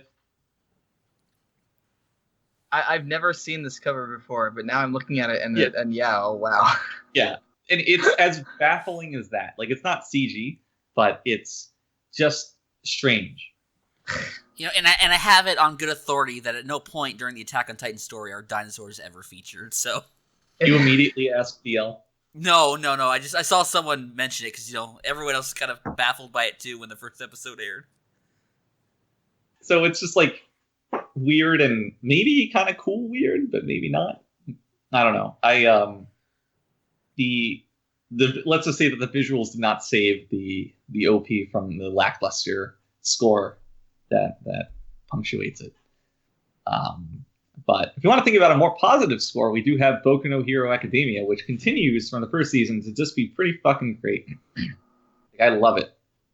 I love the cheesy guitar riff that bookends the OP. It's the perfect kind of cheesy shonen that you just absolutely want, despite being kind of dumb, right? Like, tell me you don't watch that and just get in the exact right mood to watch Boku no Hero Academia. It's like, yes. This is what I want. I want fucking shit-eating Grin All Might jumping between buildings while someone's playing this stupid riff behind them. It's great. It's fucking great. At the first part in the verse has like these hand claps, which are very by the book hand claps, where they're first it's quarter note, then it's 2 8 notes. And if you think of any hand clap in any song ever, like a fucking 60s Beatles song, a stupid 2010s anime opening, they're going to be the same exact hand claps, but they're great. Like, they're not as fancy as what's that stupid witch show? Comfy Witch show with the mandrakes. Flying Witch. Flying Witch, yeah. They're not as fancy as that, but they're still really great. Like, I'll admit, I'm a sucker for hand claps. They show up further down in my notes in other songs. Love them. They're great. Recording hand claps, surprisingly difficult. To get that right sound that you want a hand clap to have, I'm convinced you cannot just clap your hands because it's not going to sound right. It's really strange. I've struggled with this for a long time. I was like, I'll just add a hand claps to this song, and nope, that didn't work. Pissed me off. One thing I really like about this song is before the chorus, like all the instruments break out, and it's just the vocals. The vocals say "mo ichido," which is like one more time, again, some vague translation along those lines. And that's like the perfect, stupid, cheesy line I want in my instrumental-less vocal break in my stupid shonen song. It's like literally perfect. It's amazing. The song itself like isn't super high quality. Like, it's got a catchy chorus, which I really like. It's a little too short before it goes back to the opening riff and then ends on like a very sudden note.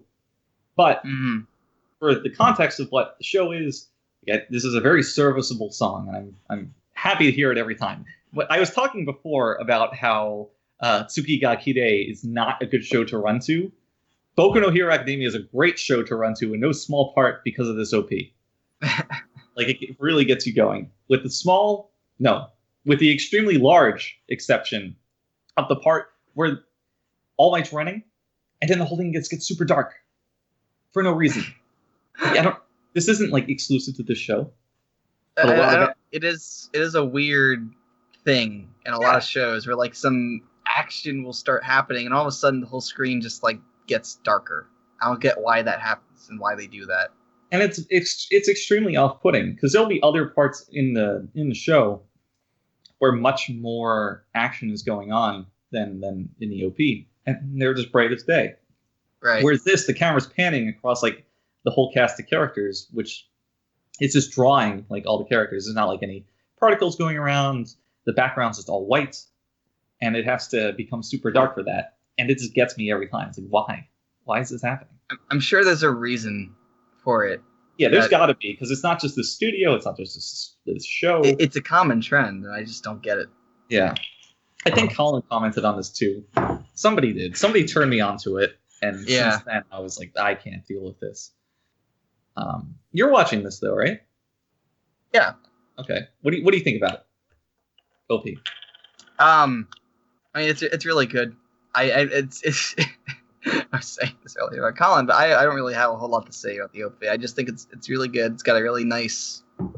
I like the little riff. I mean, it's been a while since I watched the last episode, so I kind of forget exactly what the song sounds like. I can tell you right now, I completely forget what the ED sounds like. Matt, I'm completely with you. There'll be times where like it's all right. We have a podcast night. I'm going to take all my notes. Go talk about a song on the podcast, and I have to go completely by my notes because I do not at all remember what the song itself sounds. The only thing I know about the OP is good. I like it. I don't like it as much as season 1. The season 1 OP.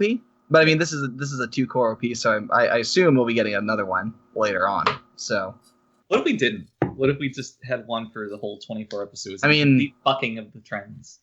I mean, that has happened I don't think before. this opening is good enough for that. Because like right. there's some shows where it has like an amazing opening rather, and you just want it to be there for the whole show because you know that if they switch it, it's not going to be as good. Well, I think you could do a better opening than this. I always wonder about things like recency bias and familiarity. When if you were to take the same 2-core show and switch the OPs, would their reception be the same? Like, would people like the second one more because it's better after 12 episodes of the first inferior one? Would they like the first one more because that's what they've grown accustomed to, and the second one's just different and thus worse? Like, what? I spend a lot of time thinking about this because I spend a lot of time on the toilet, and I would love to run a little study about this, but the thing is, you can't apply for a grant and be like anime openings. It's just not going to happen. I'd like to say no, because I mean, there's certain examples where the second opening is better, and I'll always acknowledge that if that's the case. It's not like it's a rule. The first opening is always the best one. But I just find that's usually the case. Right, but let's say that there is some kind of psychological bias to put the first OP over the second one. Mm-hmm. And the second one has to be X% better than the first to clear that hurdle, right? So that would be perfectly in line with the notion that the first one is better, because even if something is the same quality or just a little better, it would still be seen as worse because of this bias that may or may not exist. And that's what the study would aim to investigate, whether or not that kind of thing's there. But we're never going to be able to do that kind of work. I've watched a few shows where I like the second OP more than the first. Right. I'm not saying that people unilaterally prefer the first OP. It's just that they may be predispositioned to like the first OP more because there is a trend of people saying I usually prefer the first OP. Yeah. And that could also be a business thing. If I have 2 songs and I know one's better, I'm going to want to put the one that hooks people onto my show first, rather than the one that has people who have already been watching and are retained. Right. So, maybe that's the case too. So there's arguments for both sides. You know what show had the same OP throughout the entire run for a 2-core show? Lucky Star. Oh my god, did it? The greatest OP of all time. It's like, there was no way they were going to make something better than that or as memorable as that, so why even bother trying? Steve? Yeah. Huh? Hold that thought. Oh my god. We will get there. So, but we all like Lucky Star's OP. Another OP that we all like, at least I hope we do, is Eromanga-sensei's OP. Yep. Which is just superb. I love it. So, one thing that really grabs you is that this is like a song almost firmly entrenched in like the kind of ska genre, right? Mm-hmm. It's got the horns, which aren't like extremely necessary to ska, but are featured in like the second and third waves of ska. But more importantly, like the stereotypical playing on the offbeat, especially the rhythm guitar. Mm-hmm. Like it's that same kind of like jaunty, upbeat, offbeat stressing that ska is known for, which is just very energetic and grabs you and it's fantastic. Mm-hmm. But it takes that template and does it in a clever way. So what I really like about the horns is that at the end of each verse, they play a little accent behind the vocal melody that amplifies it even more. It's like a nice little capstone at the end of each line in the verse. It's fantastic because in most of the verses they're very sparse and they come in at the end, punctuate it, drop out, let the verse go on, and then of course in the chorus they're going fucking ham. The rest of the accompaniment until the chorus, where it changes, is very almost like jangly. It's very hollow, shallow. It sounds just not all there, but that's not a complaint. It like really works in the context of the show. It sounds like almost like a toy, right? While you're looking at these 2 characters who are just like fucking nerds and you hear this what's the term? I think it's like denpa for this like stupid, horrible style of music that characterizes anime OPs, where it's like atonal talking and really fast, weird melodies and shit. It's on happy core, as it were. So it plays in that space a little bit, and how it doesn't fully sound like real instruments, but sounds like kind of hollow facsimiles of instruments. Okay. Not quite in how it's written, but how the melody and the harmony are expressed. If you're with me here. But once it gets to the chorus, it changes. It's much more full, right? Like you can hear a marked change once it gets into the chorus of like several more instruments come in. It's much more full. It has much more of a body. I mean, and oh boy, does the vocal melody really pick up there. That is the catchiest thing. I've been singing this in my head for days. It is so good. To tie a visual to the part I'm talking about, it's the part where the two characters are running, or the little sister's running, and then Big Brother joins her. That melody in the chorus is quite possibly my favorite of the season, even if the song isn't my favorite of the season. Like that one little part is just astounding to me. It is such a good hook. Like pop songs would kill to have that hook. It is, oh my god, I love it. It's just in my head right now. Like I was singing it when I was going to get some water earlier before we started this segment. It's fucking perfect. I can't get enough of it. But so I was talking earlier about with like the ska kind of influence, all the emphasis on the offbeat. At the end of each chorus, or rather the first half of the chorus, there's this vocal line where the vocals do a little descending pattern, but it's on the beat. So instead of being on the and, it's on like 1, 2, 3, 4. Just exactly on it. It's a nice contrast because a lot of the rest of the vocal hook has its emphasis is again on the offbeat with the rest of the instruments. So by turning it around a bit, it really adds like a little bit of a bookend, a little bit of a nice conclusion to that. It's just different enough to grab you, but it's not different enough to be jarring, because you don't want your pop song hook to be jarring. You can leave that to noise rock and like higher forms of music and entertainment. But you just want something pleasurable and something that works, and they do it in such a almost unnoticeable but clearly well thought out way that I was so impressed when I saw that, or noticed it rather. It's auditory, you can't see it.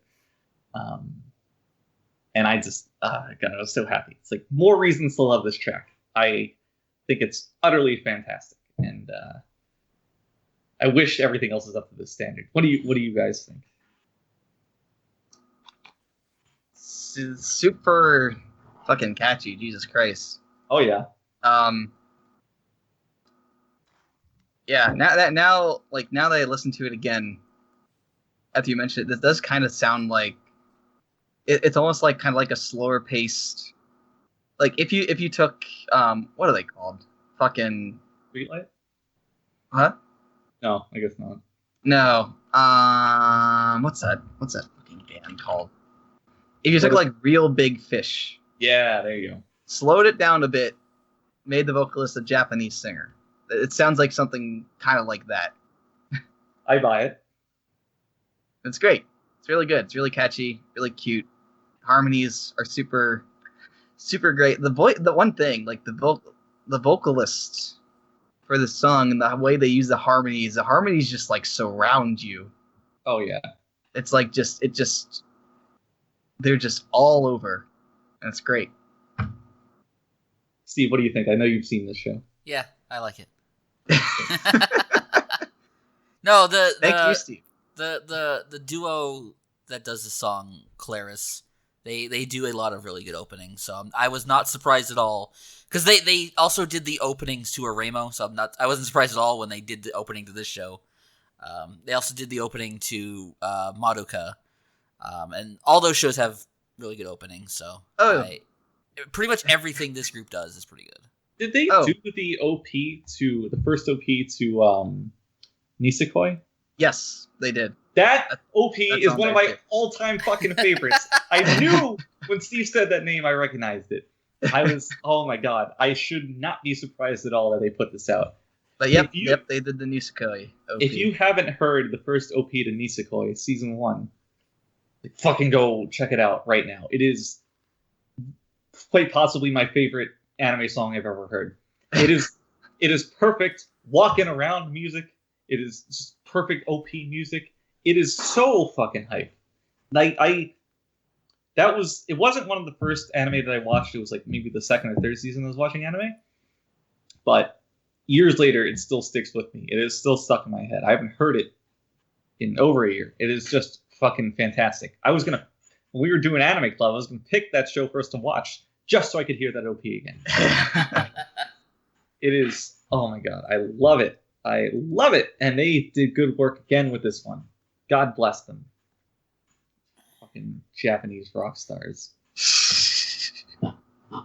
So, step down. We're not going to be able to ride Cloud 9 forever, as much as I might like to. We now have to talk about Renai Boukun's OP. I don't remember this at all. It's not worth remembering. But there are parts of it that are fine. But let me just read you one of my notes here verbatim. Chorus fucking sucks, boring. I take very detailed notes. But there are some things, like there's a few staccato riffs in the song that have an organ playing the chord that they're kind of stuck on. And the tone of the organ specifically is quite good.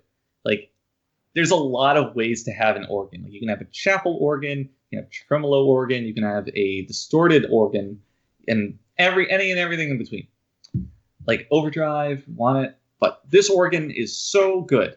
It's horribly underused in the song. I could only really identify it during the staccato parts, but loved it. There's this little guitar riff at the start of the verse that is just off-putting enough that it's fantastic. Like the rhythm guitar, which is like kind of buried in the mix, is playing one chord throughout the verse, and then it walks back up to the same chord, which is like, why would you do that? But it's good. It's just pleasurable enough. And I'm digging pretty deep here. When I was listening to this track, I'm like, I gotta find something I like. Now, also in the verses, there's like this little vocal hook that plays over the part with the hand claps that was very catchy. Now, when your verses are the catchiest part of your song, because the chorus doesn't get there, when you know you have a problem. So I do not commend this song for that. It's more of like a secret condemnation. It's like, yeah, I really love the verse. It's the chorus fucking suck. But at the end of the song, it really wraps up in a very smooth way. A lot of anime OPs just tend to end because they're, it's not the full song. They're just cut at some point to match up with the length of the opening animation, how much time they have. But this one ended in a very natural way that was also unique from the rest of the song. It didn't just like cut to a held chord that resolved to the key. It just kind of, it almost slows down, but not quite, because it's still kind of sudden. But the vocals just handle the resolving in a way that would just be the guitar in lesser songs. Not to elevate this too much, but there was some thinking going on there. And I'll point that out all the time, because someone's got to. And I don't think either of you have heard this song in the past 4 or 5, 6 weeks. So I'm not. I was listening to it as you were describing it, and now I remember it. But it's probably not very good. I remember thinking. I remember thinking when I first heard it, oh, this is actually not that bad. And then you get to the part where she does the magical girl transformation, and I'm like, oh no, it's now just an anime song. So, but yeah, I know exactly what you mean by the ending too. It actually wraps up quite smoothly. Right. And now that I have the YouTube opening, like the video open here, I see in the upper right corner, up next, Renai Boukun episode 1 live reaction with like 8 people all surrounding like the actual episode playing. Would you like us to put a hold on the podcast while you watch that, or better yet, we can keep the tape running? I would rather finish this show than watch any of that. We could have a live reaction to the live reactions. Oh my god, we're getting too many layers here. Oh my god. So next up, we got the OP to Seikaisuru Flat, which I don't want to talk about. I do not like this song. I don't think there's anything noteworthy about it. But I do want to just take a quick time to mention the off-putting scenes of various characters. Like there's one with one of them running with some balloons in her hand, like running through a field. And then another one of one character just like kicking her feet in a river. And they are so poorly animated. They look robotic and awkward as fuck. They contrast badly with the backgrounds. Yes, and every time I watch it, I'm like, man, I hope Dad doesn't walk in. It's unreal, because I think one of my biggest praises for the original series was that I thought it looks pretty good. I loved the visual direction. I thought it had a lot of thought put into that. And the show still has that. And it does. But for the OP to drop that, it was very jarring. Yeah. And it's jarring every time I see it. Was it the opening or the ending of the first season that had that really bad CGI train? Yes. I think it was the OP. That was the OP. What one of them did, but yeah. And I didn't notice it until you pointed it out. We were watching it together, and you're like, look at that train. And then the show was like a point worse from then on. So thanks for that. You're welcome. So I'm curious, Steve, where you fall on this one. I'm curious what you think of Buso Shoujo's Machiavellianism OP. I think I like it, in the sense that, like, every time I watch the show, I get that feeling that I like it, but I honestly can't recall it right now.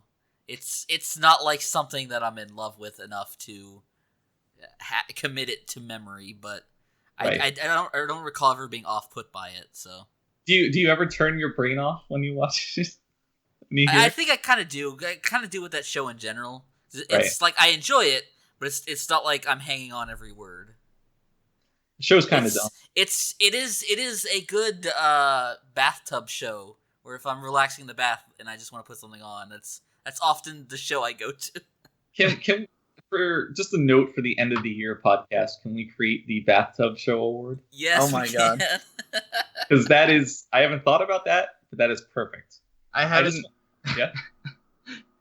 taken a bath in years. Now I just want to take a bath watching an anime. It's really relaxing, and it's like there are shows that I would never do that with because I want to be immersed in them. Like I want to listen to them with headphones on so I can get the full sound effects and music and everything going on. Which I'm not gonna bring fucking headsets into the bathtub, but whatever. But other shows are like I like them, but they're not necessarily shows I want to sit down and watch as soon as they come out. So they end up just accruing and becoming bath shows that I'll just put on while I'm taking a bath. So what was the name of Headphones Girl? Supersonico? Yes. Back when her anime was airing, I would regularly take, I'd take my little piano bench, set it up next to my bathtub, put my laptop on it, grab a 2-liter of Coke, plug the drain of my bathtub with some paper towels because I didn't own a plug, and just get a nice bath going and veg out to some anime for a while. And that is the only reason I made it as far as I did into Supersonico. So it's perhaps bathtub shows can be a bad influence because it leads you down paths you might otherwise not tolerate. But I think it's overall a net positive to the world when you just let everything be and just almost drown as you fall asleep to the misadventures of Supersonico. I just want to say right now, Omega, when you listen to this, when I said I haven't taken a bath in years, don't take that out of context. I take showers. Don't worry. That didn't even cross my mind. I just suddenly thought of that, and I was like, oh no, what's Omega gonna think about this? Well, the thing is, Omega always picks on you specifically. He does. He's the for good reason, usually. Anyway, this Buso Shoujo Machiavellianism, despite not having any Machiavellianism in it, the OP... It does have armed girls in it, though. It does have armed girls. No frames, though. But the very beginning of the OP with the clap, which is like echoes of Flying Battery Zone. Wait, really? Do you not agree? I don't know, but I can't remember. But like, I'm gonna be listening for that the next time I watch the show. I fucking love Flying Battery Zone.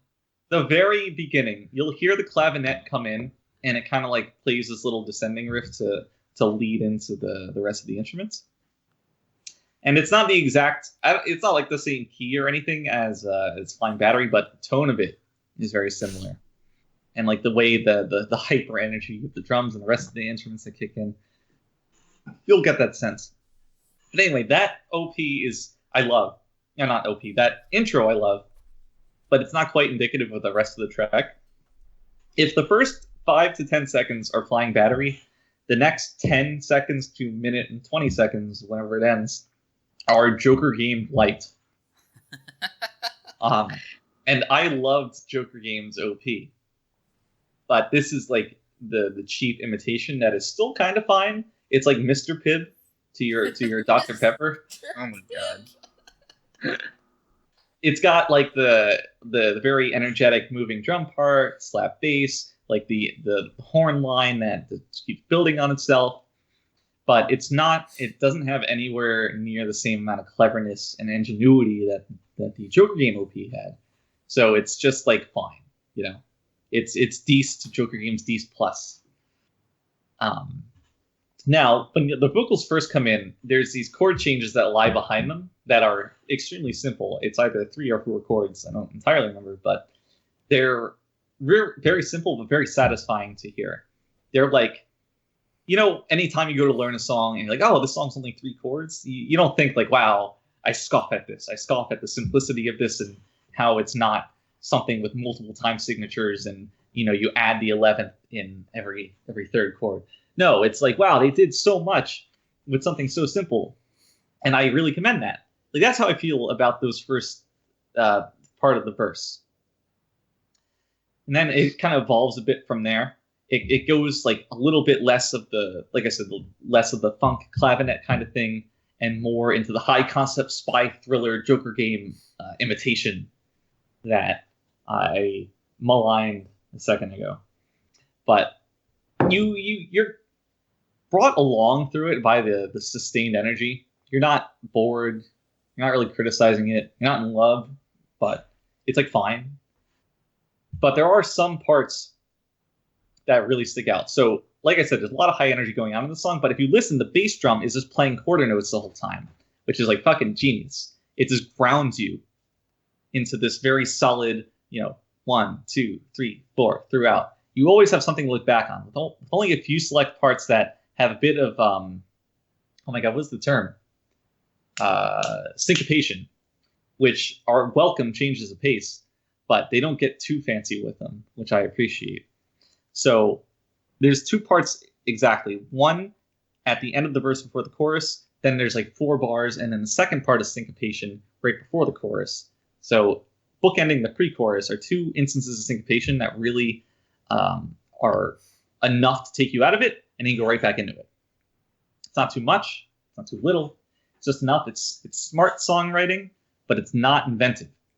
It's like, I heard you could do this, so I'm going to do it.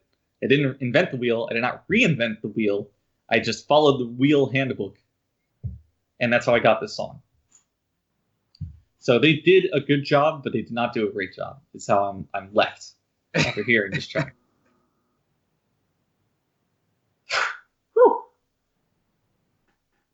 Matt, have you heard this song? No. Okay. I have not watched this show either. It's probably not worth watching. I don't, like, I like it, but I don't think I could recommend it. I mean, I think it's secretly genius. I do remember you calling it like the worst show you'll ever finish. Yeah, which is accurate. But I think upon watching more of it, I think the show's actually legit good. I'm caught up on it, and I will say I have no intention of dropping it, and it's not the worst show I've ever seen. But I still hesitate to call it good. What is it with Silver Lake where they just keep making these like school battle shows? This isn't a school battle show, though. It kind of is, but it's not a typical one. Okay. It's honestly more akin to Prison School than anything. Just obviously not as good. Yeah, I mean, I know it's apparently about this guy in like an all-girls school or something, or kind of, basically. And it's about our guy in an all-girls school. Let me put it this way: if you want to watch a show about like a fucking alpha-ass guy who puts women in their place, this is a good show for that. Yeah, this is quintessential DL core. Okay, so this is our what is it / I don't know which direction it is. Whatever is this R / the red pill in the anime? Basically. I don't know, maybe we'll have a twist where he has like some amount of human decency at the end, but I'm not counting on it. Now I'm suddenly remembering that one shoujo that suddenly came up in Frank's little stream thing, with the guy who was like, okay, I'm gonna pretend you're like, I forget exactly what it was. I think it was like he like pretends to be this girl's boyfriend as long as she like follows everything he says. Oh yeah. And then was that show decent? I never finished it. No, but I mean, like from the first episode, it seemed decent. Like it looked like I remember we watched it and we were like, okay, so this is like a shitty shoujo show. And then he came on, and then we're like, oh my god, this is amazing. Yeah. Because there's the one part where the girls are like spreading rumors about him and saying like, oh yeah, he's like into bondage and shit. And he's like, yeah, I'm into bondage, so what?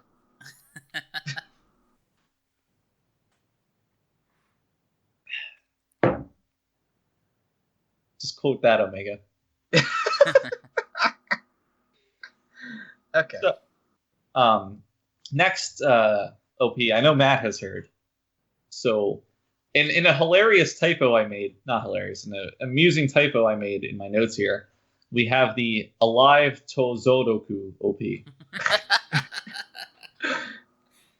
So, Matt, I know you've heard that. I don't know if you remember it. That's. Oh no, I definitely remember this one. So how do you feel about it? This song is fucking dank. It is. It's great. Like let me tell you about that fucking I don't even know what you call it. The I guess it's a what do you like synthesizer? Yeah. The fucking like the like that sound they use. Love it. So good. I kind of described it in my notes here as being like almost like glassy. Yeah. Like I think of somebody like rubbing the tip of a half-filled glass of water, and like that. It's almost like what's that instrument called? That theremin. It's almost like a theremin. Yep. Love it. It's great. Love it. And behind it, you got like that super chunky bass. Yeah. Like, it's straight up chunky Kong in how they're doing it. It's wonderful. But yeah, I'm also a big fan of this one. It's not to sound like a broken record, but it also has the hand claps, which are just dank. Which they animate too. What was that? Which they animate too. Yeah, which is like the quintessential anime OP. They knew what we wanted, and they just delivered. But if your song has hand claps in it, and you don't have your anime characters hand clapping to the hand claps in the actual OP animation, then you're doing something wrong. Yeah, like, what are we doing here? What do you think we are? I will say, though, I like the song less than the sum of its parts. I really like the synth, the bass, the hand claps, but when I think of like the chorus and the melody and the verses, I just don't grab me as much as the individual elements do. Mm. So there's things I like about it, but it's not one of my favorite songs from the season. Maybe you like it more.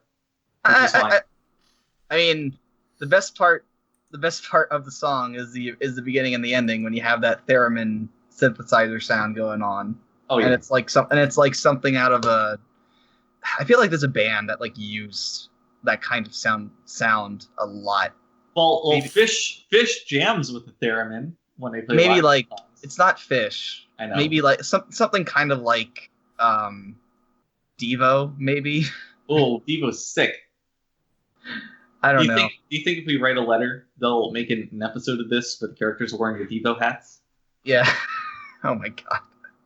Or like, I don't know, like some kind of like one of those like 80s like kind of synthy pop songs like Don't You Want Me Baby or something. Something fucking like that. Love that. Love it. Have you ever heard the version of that where every line is working as a waitress in a cocktail bar? And then the chorus is like, working as a waitress. It's fucking beautiful. I think Frank showed this to me. It's like my favorite thing on the planet Earth. Oh my god. I could have a whole podcast about that edit of that song. Oh my god. But to move on and spare y'all the drama and the trial and the tribulation, we have Sakura Quest, which I think has a very dank OP. So one touch I really love is how they show the title card and letters kind of like explode in time with the riff that's played on the rhythm guitar and the piano, which is just like the cutest thing ever, and I'll take it every time. But the piano work in this song is just fantastic. It kind of takes the role of rhythm guitar while there also being a rhythm guitar behind it. Mm-hmm. So the song is like very strong in how it's fleshed out. It's very thick. Mm-hmm. But there it is. But I'm very happy with it. It's very tonally appropriate for what the content of the show is.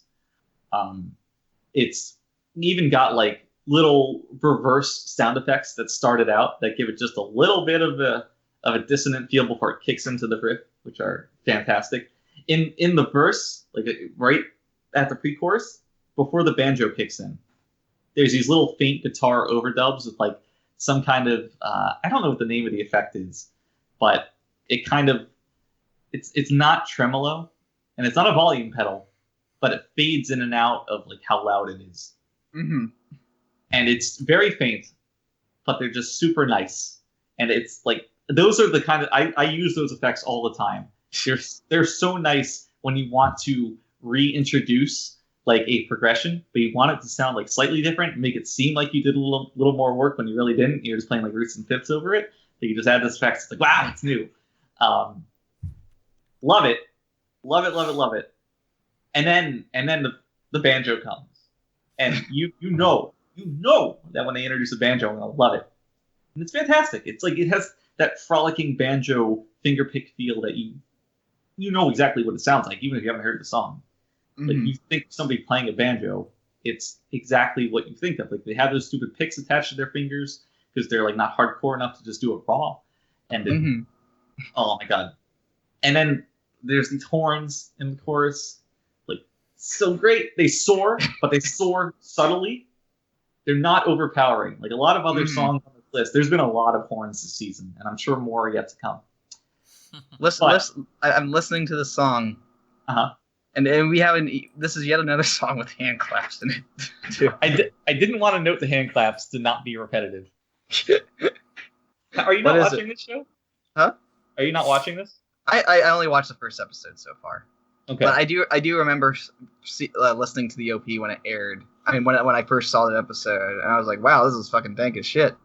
Yeah, it's great. And now that I'm watching like it on YouTube, I see this part where she's like cleaning with the broom to the beat of the song, and I was like, oh yeah, this is great. It's perfect. This is the what's her name? Aoi or whatever from how do you say her name? Aoi. Aoi? from Shirobako. Like that's the her carrying the beers of this this OP. Which might be the greatest thing man has ever made. I think I one time I wanted to, for some reason, like post a picture of my desk with a bunch of bread on it on 4chan, on R9K. And I was like, I'm going to stage just a little bit. So I put Shirobako up on the screen with a still image of her carrying the beers. Like, this is how I want my desk presented to the world. Did anyone comment on it? Yes. But most people were commenting on my case of Invisalign bracers that I left on the desk. So I might have foiled myself there as I want to do. Oh, no. Do you still have the picture? You should post it in the Clyde if you do. I don't think I do. This is rough. I do remember that. I distinctly remember that. Now I'm like super sad I don't have this picture. Life sucks. Fucking time to go deep into the archives. At this point? Huh? Can we even finish the podcast at this point with this I don't even know. amount of sadness? I know, right? Funk's a broken man. I wish I remembered the subtitles from the fucking Metal Gear trailer to throw in. A technocrat who stands his ground. What is it, like a visionary robbed of his future? His future? I think so, yeah. Awesome. That was a really good trailer. That was a good trailer. I don't know if the game quite lived up to it. But I mean, if you want to know, you can always go listen to our 4-hour Metal Gear podcast. Oh God! I mean, I was there. That we did not invite you to. But I probably wasn't. Wow. I'm sorry. I'm sorry. Don't apologize to me. Matt, you're gonna have to answer for your sins one day. Oh no. I don't even know why I haven't watched more of Seikaisuru Kado. But this is probably one of the better shows that's airing this season. Pretty good. I mean, it's actually probably one of the best shows that's airing this season. It's just that I just didn't bother watching any more of it. If you like Shirobako, then you might like Sakura Quest. Yeah, it's pretty much like kind of based off the first episode. It is really like kind of the same kind of thing. Yeah, it's got that quintessential like I'm 25 and I haven't gotten anywhere kind of vibe. Yeah, which always just makes you want to kill yourself. The main character is also pretty much the main character from Shirobako too. Yep. Just as much spunk. Mm-hmm. A little bit less height. But pink hair, so she's better. A little bit Classics. more cute. But I mean, she's the queen, right? So that is true. Just better, strictly better.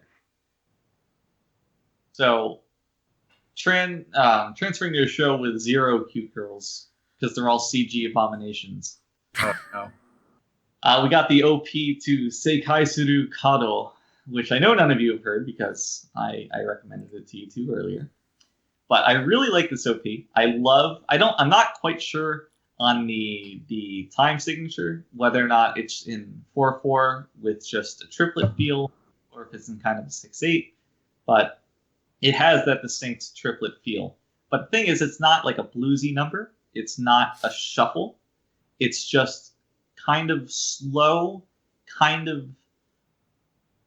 It's very, very difficult to describe. It's almost, I don't want to say like vaporwave because that's a meme and not even real. But it's very airy.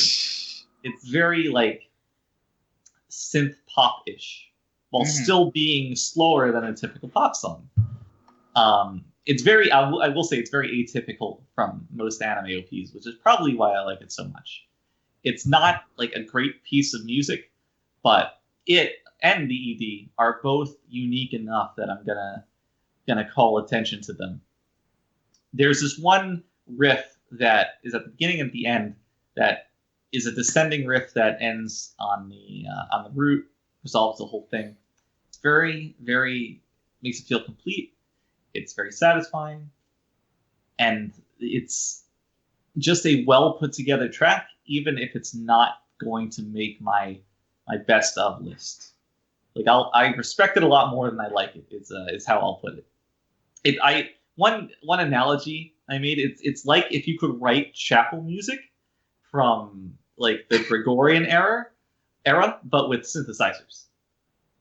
All right. I don't know what that means. So I like it, but I do not love it. But I think it's worth a listen, and the show's definitely worth a watch. And if you guys check it out, you'll definitely hear it. All right. So I know what you guys were thinking when we started this OPED discussion. You guys are like, man, I've been stuck 3 or 4 months without a Funk OPED discussion. I really don't remember his thoughts on the Unhappy OP. And if anything could ever top it, if anything could ever get into that ballpark, if we'll ever see anything like that again.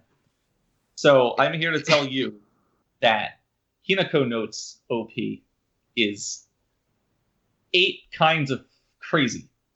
So the first note I have here is quote, Jesus, what?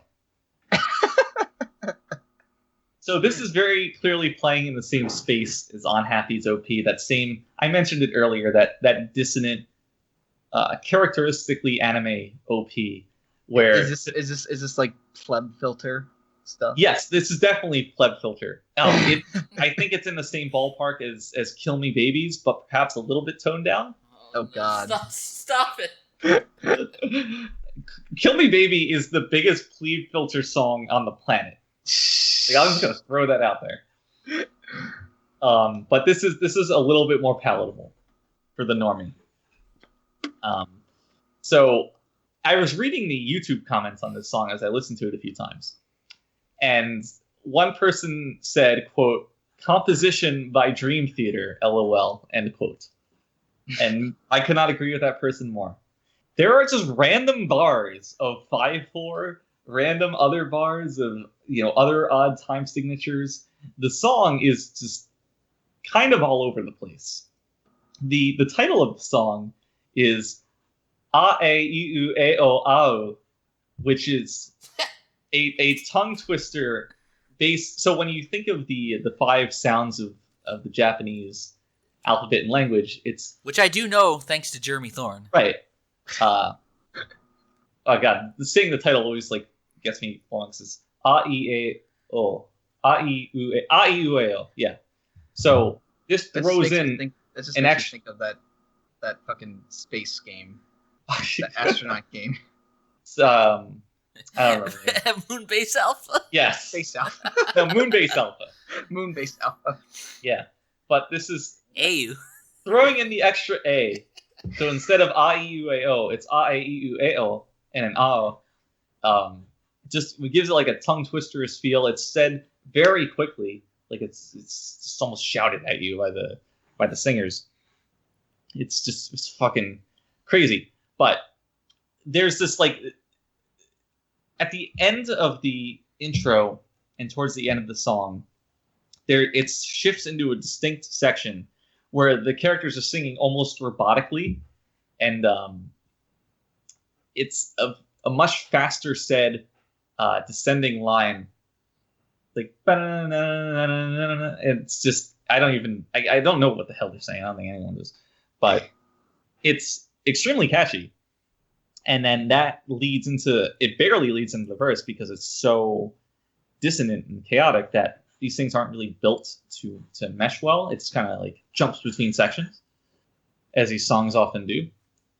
And each unique dissonant section is very catchy on its own.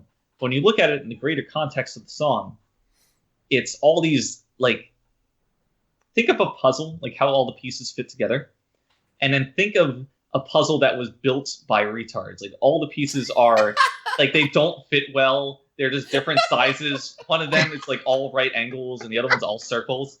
Now picture it's your job to put this puzzle together. So you take out the scissors and the glue and you like haphazard quilt this thing together. It's like ordering something made by Chris Chan. Yeah.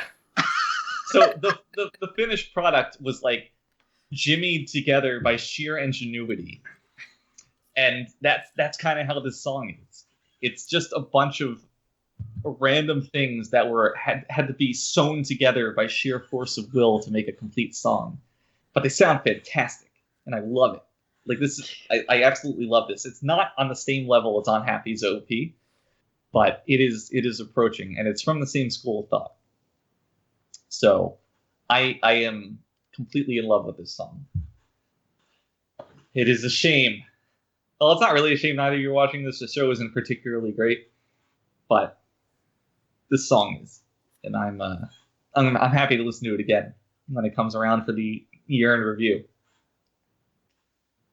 Coming up next and last on my list, we have the Warau Salesman New OP, which is perhaps the slickest song on my list here. It is super slick. It has this super dank acoustic guitar riff, and you could have fooled me into thinking it was an acoustic bass riff, but then you'd have to have two bass parts, and I really don't think that's where they're going. But maybe. I could be wrong. But it's super great. And the vocals are like kind of like a lounge singer-esque. They're very, very, very smooth. And then it gets to this call and response section with a backing chorus and the lead singer, where the lead singer kind of dips off key for effect. And usually I hate this. I think of Salty the Singing Psalm book that DL is very familiar with.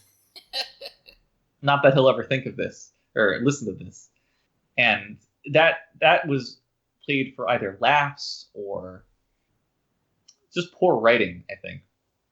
But here, it is the way the singer enunciates those lines, while being a bit off key, is just so endearing and so just kind of so inviting. Think of like a lounge singer laying on a piano in a smoke-filled bar, and instead of singing some line, she like kind of sensually whispers it. That's not what's going on here, but it's the same general effect, you know? It's like, I could sing this because I'm a great vocalist, but I'm just going to go off a little bit because I want to create a little bit of tension. And it's done perfectly. And there's these two parts. I guess it's the chorus. It's a little sparse to call it the chorus, but they say the title of the song, Don't, in the middle and the end of the song, which are just so small, but so perfectly written that they'll just stick in your head for days. If I were Frank, and I'm not, thank God, I would call it an earworm, but that term is obnoxious, so I'm never going to use it.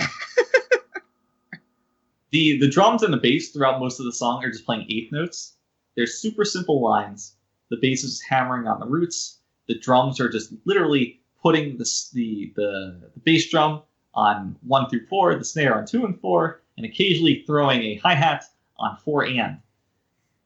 Very easy. A couple fills thrown in there, a little more fancy in some sections of the song, but they are very by the book, and that's all you need. Because the acoustic guitar riffs carrying you home, the vocals are fantastic, and man, do I love this song. But it has a big but.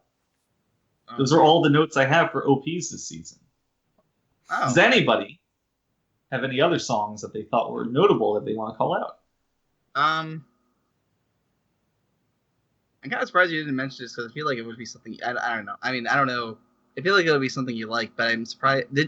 Maybe my mind just blanked over. But you didn't mention Tsuki ga Kirei's OP, did you? Yeah, I'm not very into that one. So I made a conscious effort this time around that even if I kind of liked a song, I didn't want to bring it up unless I had something meaningful to say about it. Okay. Or meaningful to say, like, bad about it. Like, I talked about how Saikano's OP had shitty artwork or whatever. Like, in an effort to keep the segment a little smaller, I didn't want to just be like, yeah, the song is okay, bass line is okay, the rest of it is fine. You know, have a little more. Not to say that you shouldn't bring it up if you liked it, but I actually do like it. I think it's just a different kind of song, I guess. Yeah, the OP it's a really weird OP too. Like just like the animation, because it's not even like it cuts to live action. It cuts to live action with them doing that like weird like traditional Japanese dance thing. Yep. With the boy does. With Kids that drumming on tires. Kids drumming on tires. That one. I remember seeing that webum on A. With somebody like typing the caption when your school lowers the music budget or something. See, I didn't see a webum of it, but I knew one existed, so I just posted that in the Clyde. But yeah, I actually do like the OP. It's a nice OP that's very, very fitting of the show. Very very fitting of the tone of the show. I also just like the I don't know. I also just like that. I don't even know what you would call it, but I like the intro riff. Whenever I always like it whenever you have those songs where it's like do do do do do do do do do. Like I don't even know what you would call that, but because a lot of songs do it, I always like it when they do that. Yeah, it's something that's built just from like basic chordal parts, so it's always going to sound great. You know, it's if you just use the fifth and the third all the time, I'm going to love it. Like, right. I'm never going to escape that. There's one song it sounds like that this OP sounds like that I can't quite remember. Like I have the song in my head, but I don't remember. It's an anime song. I don't remember what. Oh, it was the second half of the Manchu OP where all the instruments kick in and like I think she's diving into the water at that point. Yeah, it is kind of like that. Yeah. Where it all like kind of flourishes and every song. Yep. Yeah. I can see that. I can definitely see that. Thank God I remembered what that was. That would have bugged me all night. What the fuck song am I thinking of? But it's like I don't think it's like a great OP, but I think it's worth noting. Yeah, I like it too. I just didn't have anything in particular to really talk about. Yeah, I get you. It's apparently it's apparently sung by the voice actor. Her voice is her sister, Akane's sister. This is a random. It's like we need somebody from the show to sing this. I guess so. She also sings the ED too. I guess she's the only person who had vocal talent. She's apparently a pretty big voice actor. Really? She's been in a lot of stuff. Like she was the let's see. She was in like a shit ton of stuff. Like she was Nozomi in Euphonium too. Wow. She was she's apparently a character in the Love Live shows, not a main one, but a supporting character. I'm sure Frank would know. I'm sure Frank would know. She's apparently Shitoge. So there's that. In Nisekoi? Yeah. All right. There was something else I think I noticed. Anyways, but yeah. She's apparently a character from or what is this? Oremo? Not Oremo. Steve's favorite. The other Ore. Oregairu? Yes. She's one of the girls. Actually, Steve's favorite. Yes. It's up there. Apparently voices Yui. Not Keion Yui, but Yui. No, I know. Yeah. Yui Gahama. Yes. Is she a shit? No. But she's not best. Really, but she's not best girl. She's not best girl. Okay. So she's the shit. Who is best girl, Steve? The shit one is the one Colin likes. Good thing he'll never ever hear that. Oh, he knows. We've had many a discussion of this. Poor Colin, the fool. Okay, yeah, Mega, if you can quote this, Iroha is shit. Thank you. Oh my god. But leave out the Omega. Can you quote this? He can't know that we're taking the piss. So any other OPs, Matt, Steve, even?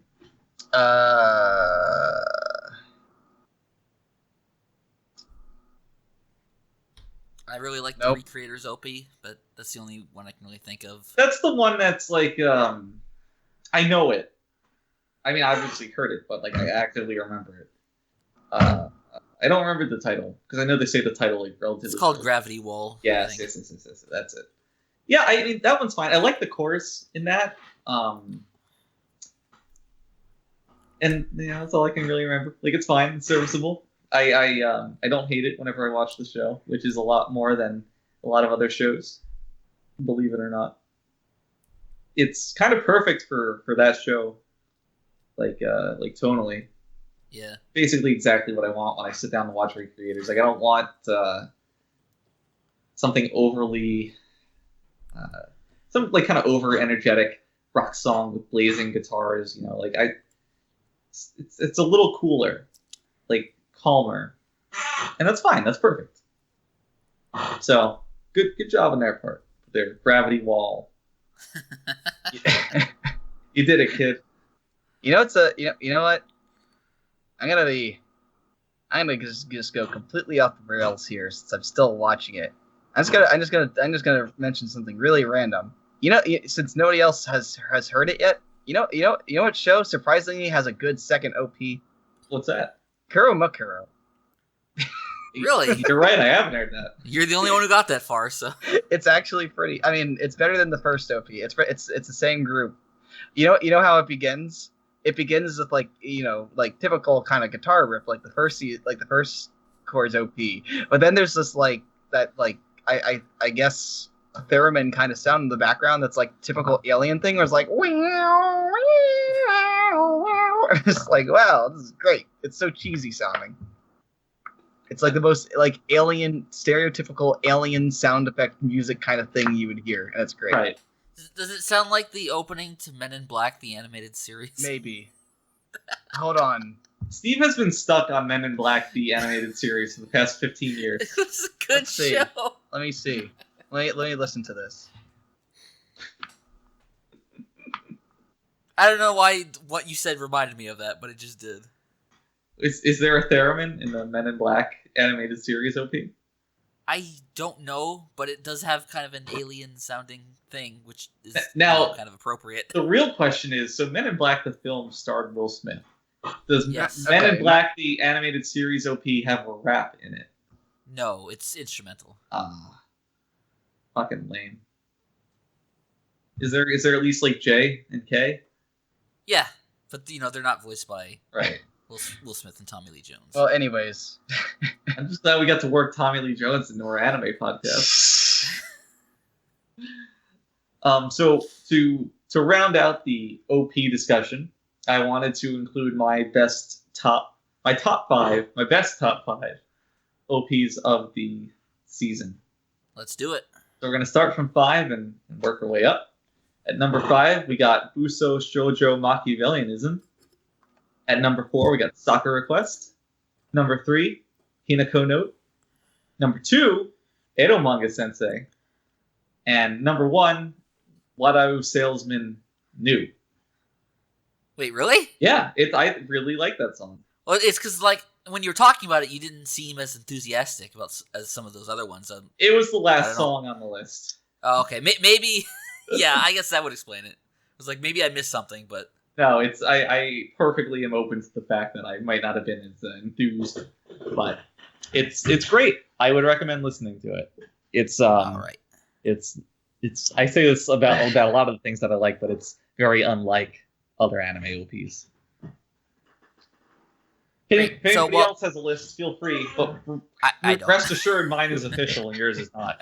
I don't have a list, although listening, hearing a lot of these songs again and thinking about it, Sakura Crest is probably my favorite. It's really good. It's really fucking good. Okay, so we're going to take one final break, and we'll be right back with the Anime EDs.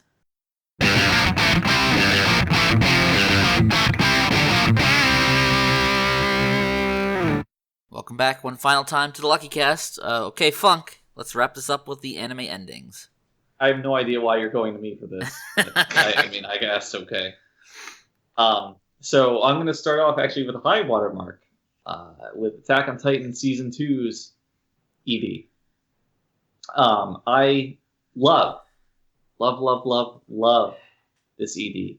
Now, usually when I talk about EDs, or OPs and EDs, I'm very just about the music. I only talk about the visuals when they detract, when they're really bad, and occasionally when they're fun. But I love the visuals that accompany this ED. I love the Renaissance style the paintings that the EDs played over.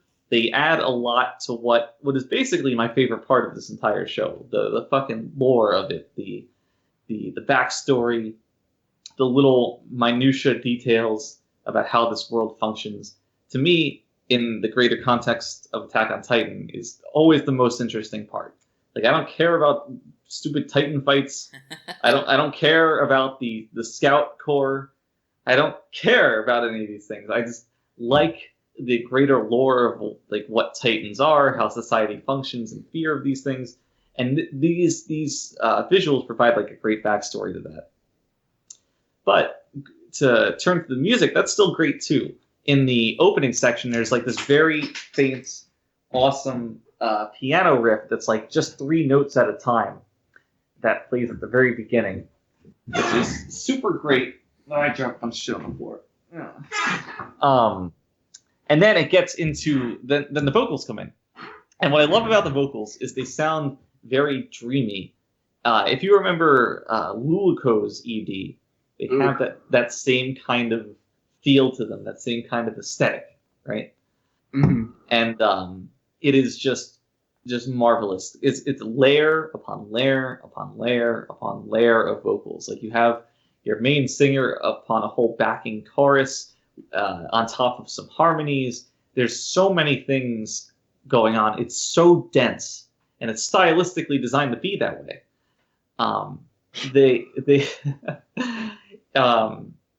But it sounds really good. The more you dissect and pick apart this ED, the more parts you notice that are just really good in their own right, and the thing that they build is greater than the sum of their parts, to use that expression again from earlier. So I'm left very impressed by this ED. There's some things like the kind of the acoustic guitar that you hear in the back is more percussive than it is like rhythmic. It's not about the chords that it's playing, but the rhythm with which it's playing them. It's more of a drum instrument than it is a guitar, because you just hear the plucking. You don't really hear the actual resonance of the strings.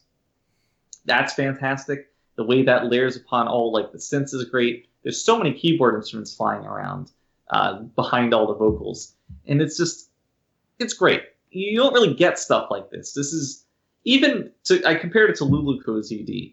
That was still very different unto this than how Attack on Titan's second ED, or I guess third, is the first one, of course. Third ED is constructed. And this is a very impressive piece of music. I was floored the first time I heard this. We're now 6 episodes in. The 6th or the 7th aired today.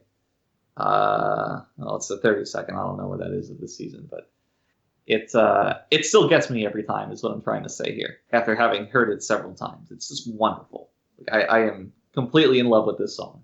It's more about the feel of it than anything else, because it's not as simple of a song just to have a hook, a verse, a pre-chorus. It's the whole picture that you're trying to look at here, because it's more of like a collage. As it moves through these distinct sections of the song, they tend to blend a bit more together, rather than other songs which have a clear delineation of when the chorus begins, when the pre-chorus ends, when the verse ends. It's less segmented than that, and I love it. I love it so much. I know you've heard it, Steve. I fucking hate it. Really? I mean, I mentioned this before. It's like really hard on the ears, and I can't stand listening to it. Wow. It's awful. I can't see where you're coming from at all. I'm not gonna lie. It's just like a shrill voice in my ears. I can't stand it. Like, I hear the dissonance, but it's not so overwhelming to me. and I kind of like it. Like, there's a certain amount of dissonance. Like, there's, I think, around 40% dissonance that I'll tolerate, and that's a very scientific figure. But it works for me. Because I can kind of see what you mean. With so many disparate parts going on, they are going to conflict a little bit. But instead of like it being a cloudy mess to me that kind of butts heads, it's like, I'm going to follow this part this time I listen to it. And the next time I listen to it, I'm going to follow this part. And the next time I listen to it, I'm going to follow that third part that's like barely underneath. It's you. When you try to look at it as a greater whole, it loses a little bit. But the more you dive into it and the more you investigate it, the better it is. Because there's kind of like a bunch of different little songs trapped in there. And you hear one every time you hear the whole song, is how I feel. I love songs that reward me for diving into them, picking out different little things, even if they're not all working towards the same goal. Which isn't to say that this is like a dissonant mess. Maybe you feel it is, but I don't. They do work together in some way, but I do see how you might view them as butting heads at other junctures. Yes. Yes. I can't hear this song the way you hear it. I just can't. I physically can't. It's like I can only hear the composition in its entirety, and what it is something I don't like. I don't like things that are different. Well, I'm sorry that we see so differently on this one. We hear so differently on this one. Oh my god. I wish you could enjoy this the same way I do. And that, I don't mean to be condescending. I know. I legitimately mean that. I'm just more than happy skipping to the preview after the episode's over. I'm surprised you don't just skip the preview entirely. I don't know, it's just one of those shows that I like watching the preview for. I mean, I always watch the preview, so I'm not gonna really fault you for that, but it's like some shows, they have like little skits during the preview or something extra. This one is just flat out. Shit. The ones that were really entertaining to watch, do you remember the ones for, what was that show?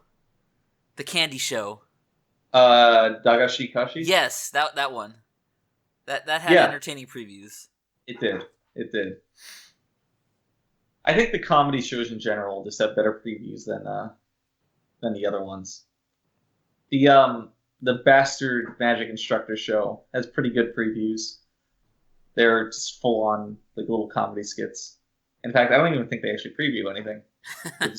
They just give you the title along with 80 seconds of comedy. Those are good, but yeah, when in the more serious shows like Attack on Titan, I'll still watch them, but they're often just, here are the events of the next episode. You're going to watch these anyway. And the show always does a good job of ending like actually on a cliffhanger, so it's not like you need the preview to get you invested. Like, oh my god, they have a stupid Titan fight. Let me tell you, I don't know if you watched today's episode. I haven't yet. It's a pretty good Titan fight. I believe you, but I'm not in the market for Titan fights. I just want the lore. It's I imagine like there aren't many this season, especially because it's only one core. But if we were gonna get one, this is a good one. See, they mentioned like the one girl just having knowledge of some other language that was there, and I'm like, oh my god, what the hell is that gonna mean? And I know they're not gonna get into it. I mean, they kind of did. Did they? A little bit. Kind of, I think. Because they go into her backstory. Yeah. But they don't get into why this location in particular had a bunch of why that supplies yes. from yes. You're right. They haven't gotten into that. I don't know if we'll even get there this season. Yeah.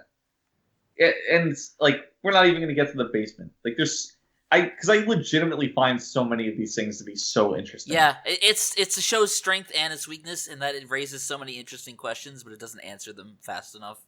Yeah. Instead, we have to get to Titan fights. There's nothing wrong with Titan fights. They're all the same. This one was different. Oh yeah? This one was actually different.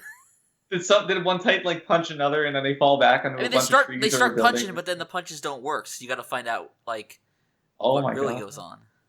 Wow, Steve. Yeah. Did you know that I'm the Armored Titan and Matt's the Colossal Titan? What? I don't understand this. You should watch the show. I should. It's just that like the show's biggest mystery was just revealed so casually in the previous episode. It's like it was completely nonchalantly dropped out of nowhere. it was kind of genius. Yeah. But anyways, to go on to things that are also semi-genius, we have Eromanga-sensei's ED, which I posted in the Clyde because it's pretty fucking dank. It is. It's got more ska, just like the OP. I like the tonal consistency between the OP and the ED. Even the show's soundtrack is pretty ska as well. Yeah, it's nice to have such clear direction, you know? Whereas some shows have very, very hot discrepancies between their OP, their ED, and their general score. This one is much more consolidated. I will say I do like the song less than the OP. The opening little walking bass is nice. I like the general ska rhythm guitar, especially when the tempo seemingly halves and it plays like those palm muted little runs, and then the emphasized 2 and 4s like da da da da da da. I really like that. And of course, I mean, no one's going to deny that the yeahs and the yays and the woos are all super cute. But as a whole, like, I just don't like the song all that much. At least it's harder to say I like it when the OP is so good. I'll say that, because I don't want to take too much away from this, but it pales in comparison to the true power of chaos. But I will say, if this girl is not careful, I mean, all that dancing she's doing is gonna flip that shirt of hers. Just she's got to be careful when she's doing her laundry. She's walking on dangerous ground here. Oh yeah. But we've all been there. I mean, maybe you haven't, but we all been there. I mean, you're listening to a song, you're like, yeah. Oh, I was gonna say wearing that little while doing laundry, and it's like, yeah, I can't really do that. Oh. When you like gradually but surely get into a song. Yes, it's like the ending to that show you like. Oh, that one. What it was the short anime. You're Nozaki-kun. No, not Nozaki-kun. Seki-kun. Yes. Yes. Oh. Where it had what's her face getting into the song slowly. It's the same kind of thing. Yeah, and it's just as great, as satisfying. Yeah, and it's just the one thing I will say, I wish they didn't reuse the same like title card when she jumps up and says yeah herself. It's like exactly the same the first and the second time. You know what I'm talking about? Yeah, I know what you're talking about. Yeah. But you know, whatever. I'm splitting hairs. It's like fine. It's a great way to round out the show. It's not amazing, but I like it, and I always watch it to completion whenever I watch the show. So it did its job. Laundry has never been so exciting. No, I mean, especially because the first episode didn't have it, and then the second episode, it ends with her saying, "By the way, like, don't wash my panties anymore." And then the ED starts, and it's her doing laundry, and I'm like, fucking genius. Really makes you think.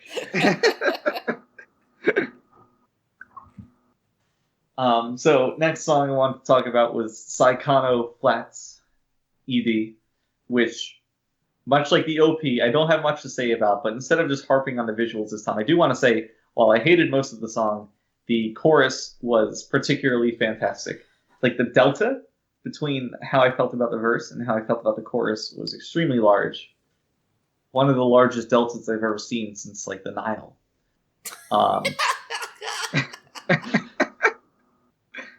That was good. That's why you pay me the big bucks.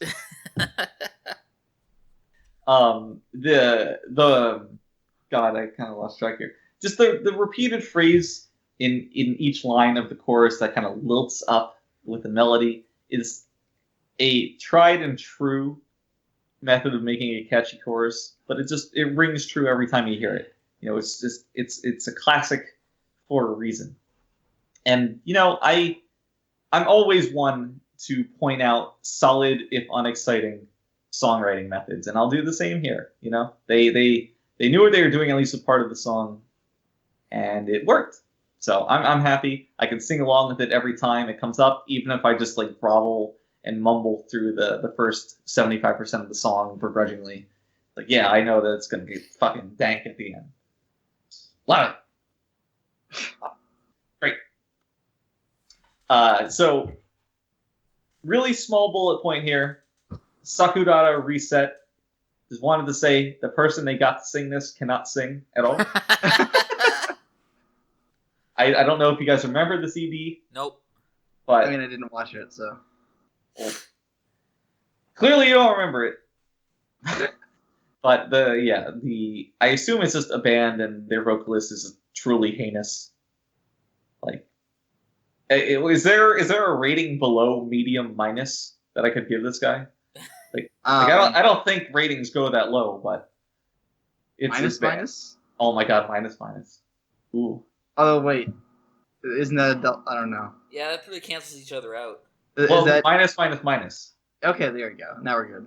Yes, this guy's really minus, but that's okay. Look, Matt, I don't have you here to question the amount of minuses in my ratings. We don't come here for math. Yeah, like if something's D's plus, it's not just D's. D's plus. No, pluses don't cancel each other out, though. I hate this.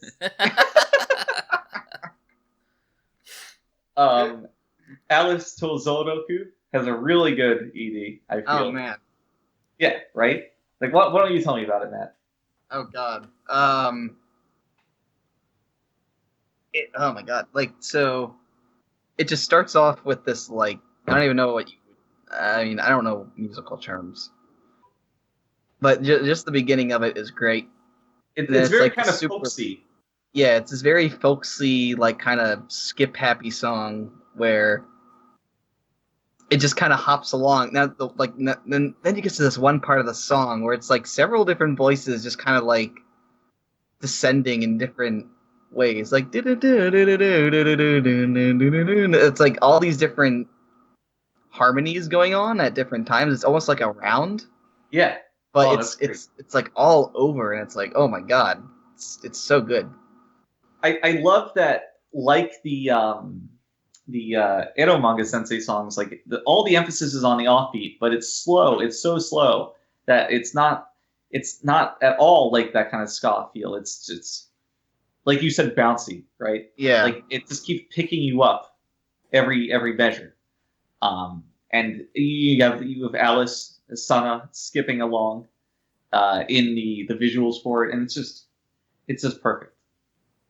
Like it's a really feel good kind of song, and I do think it's also, I've used this phrase before, but I do think it's very dense. Not even moving. There's a lot going on. There's this one part where so there's strings throughout, but there's this one part where all the strings are like severely plucked. Like if you're watching people play, they'll put the bow aside and literally just like snap the strings against their fretboards, and it creates a very distinct feel. And it's like only in this one measure, just to create this emphasis, and it's fantastic. I was so surprised. Like I was going through and I wasn't feeling super strong about the OP, and I was like, I guess I'll listen to the ED. I don't really remember it. And when I listened to it with headphones this time, I was like, yeah, it's great. So I loved it. The drums are like secretly kind of awesome. They're not in your face. They're not like Neil Peart drum solos, but they are the unsung hero of this track, I think. Mm-hmm. So I'm pretty happy with it. In a season that's not filled with great EDs, this was my oasis in the vast wasteland. All right. Next we got Sakura Quest. Now, I have a question for those watching it. Matt, you have only seen the first episode, so you might not remember this. Feel free to opt out of this question. Okay. But who else did not recognize Ponytail Girl with her hair down in this ED? Oh God, I don't remember the visuals to it. It shows all the principal characters. Now you remember Ponytail Girl, right? She's the one that works like with the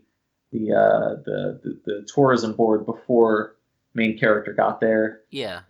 Yeah. So she's obviously in the ED. She's one of the main characters. But instead of having her ponytail, she's got her hair down. And I did not at all recognize her the first time. Like, when I saw the other 4 characters, I'm going, well, I guess that's her. But just changing... Anime girls all have the same fucking face. You change the hairstyle, you change the character. So, that's what really threw me off. I have no shame in admitting that, but if nobody sympathizes with me, I will have a little bit of shame. No, I get where you're coming from. Alright, sweating man. But putting that aside, still harping on the visuals though, there's one part in the song where all 5 characters are walking like towards the screen, but they're walking at slightly different angles. Anybody who's walking directly towards the screen has the most awkward walk cycle. Like, I want you to look at their thighs, and they don't move. You don't gotta ask me twice. Oh my god. And they don't move like human thighs. They just look horrible. And I only noticed this when I was going back through and doing my homework for this part of the podcast. I was like, wow, these look heinous.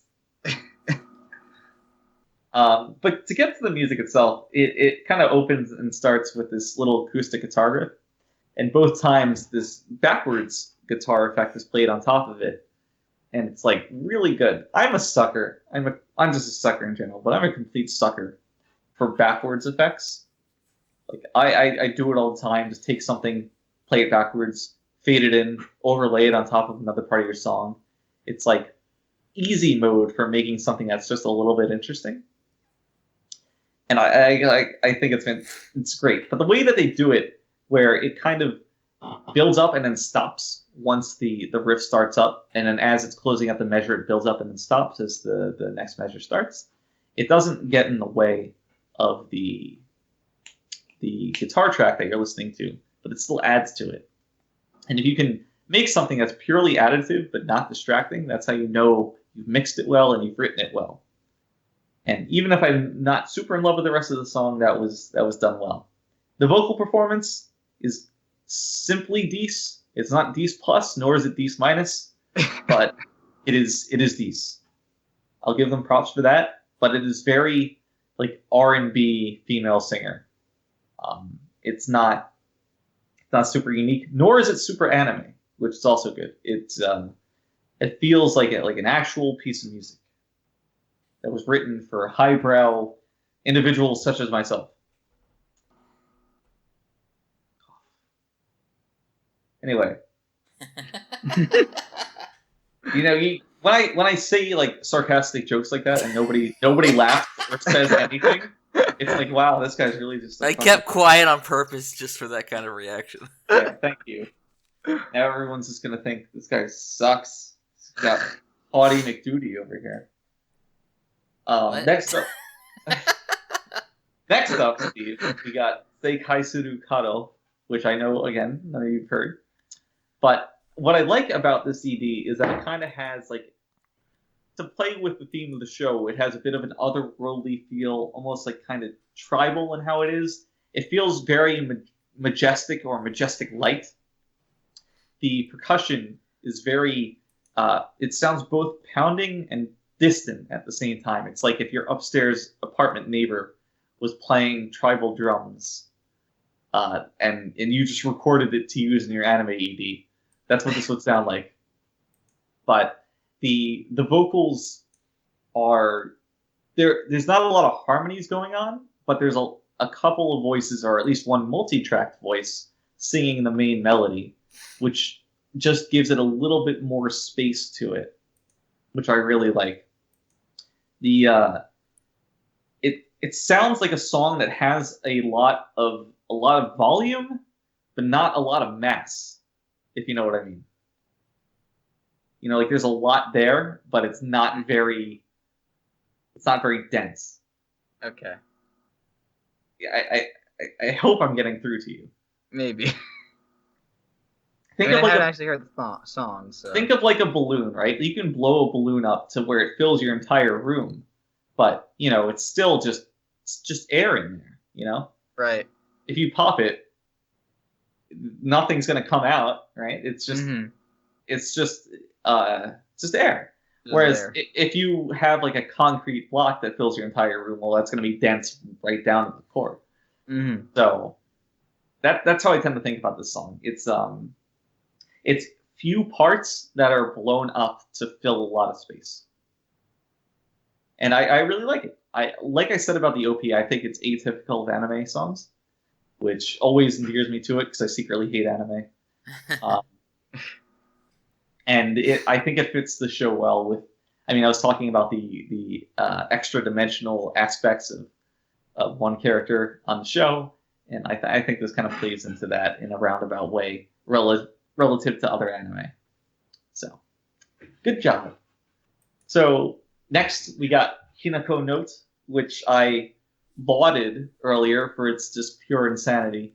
In the OP. The ED is a little more grounded, but it's still quite ridiculous. The chorus, in my notes here, I also call it ridiculous, but I have to find a new word because I just said ridiculous. So it's extremely flamboyant. There's like this noodle dance that the characters do on screen that accompanies the music, which has another, like, not a tongue twister, just like the OP, but another vocal thing to it where it's like they say na na na, ni ni ni, nu nu nu, which is the first three of nani nu ne no. And I don't know why they feel the need to play in that space 2 times, do the classic double dip. But it's great. But then, so you have this chorus, which is pretty good, which starts the song, and then drums happen. And when these drums happen, you're just like, what? It's like you took, oh god, let's say you took the drummer from T-Cells in 1986, and you're like, yo, I need you to drum on this anime song. And he's like, oh, all right, fam, I got one thing I know how to do. And it's just like that classic thing where it's like single bass and then double bass, like interspersed with a classic like 1-2 hi-hat snare alternating. Mm-hmm. And it's completely wild. At one point, so that frantic drum beat's going on, and then it just cuts to all hi-hat snare all the time. It's like now, if the song is not metal at all, the rest of it is this classic, anime should-be pop. But the drums are pulled from space and time. We need a drummer. I don't care where it's coming from. And I'm sure it was intentional, and I'm sure it's achieving what they wanted it to. But I've thought a lot about this, and every time it comes up, it never ceases to amaze me. I think, wow, they really made some odd stylistic choices with the drummer on the song. And then I think, wow, I really made it through another episode of this show. Which is decidedly like D-/medium plus. But it's definitely in the droppable range. I remember Frank referring it to like the quintessential funkcore show. Wait, really? Yes. This is the Scarecrow Girl show, right? Mm-hmm. Yeah. That's fantastic. I watched 5 episodes of this in one day. Oh my god! I was like, the podcast is coming out. You mad? That's pretty madmanish. I need to watch my anime. And so I woke up at like 9 a.m. and the first thing I did was throw on 5 episodes of this while I laid in bed, thinking about where it all went wrong. But yeah, ED's pretty fine. It's exactly fine. Darou Salesman New also has an ED, as most shows tend to. And what I love about this is that they are like, okay, there's plenty of anime starring cute girls. They're all out there. And every time they have a cute girl anime, they get some of their cast of cute girls to sing the ED. And that works. So what we're going to do, we're going to revive this show from the early 90s, late 80s. And we're going to have a middle-aged voice actor man star in it. But because this is the trend, he's going to sing our ED. Okay. What they failed to do was contract a man who could sing. But it's just so awesome, endearing, and I love it. Like, the one of the bits in the show is that the monkey's paw of a main character, he'll grant somebody their wish, and then once it goes astray, he'll like condemn them to a life of suffering by pointing at them and saying "Don." He's like "Don," and then they're just fucked.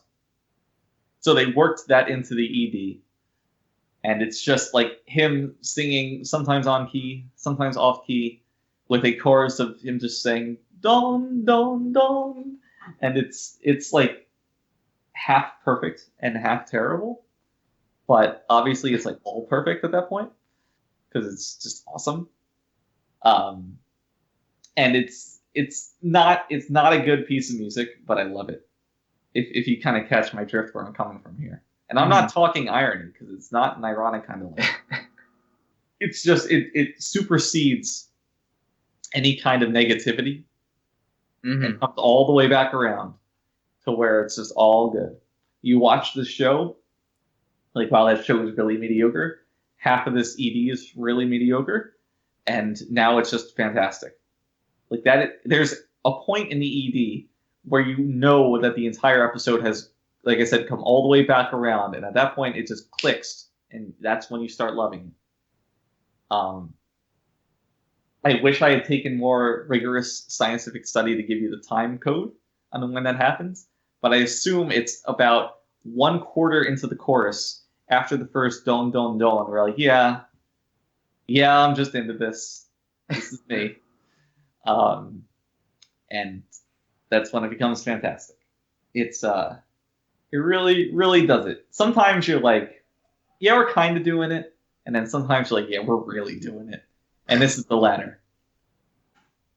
It does, I will say, it does fit stylistically with the OP, which kind of had a more relaxed, jazzy lounge singer-esque kind of thing.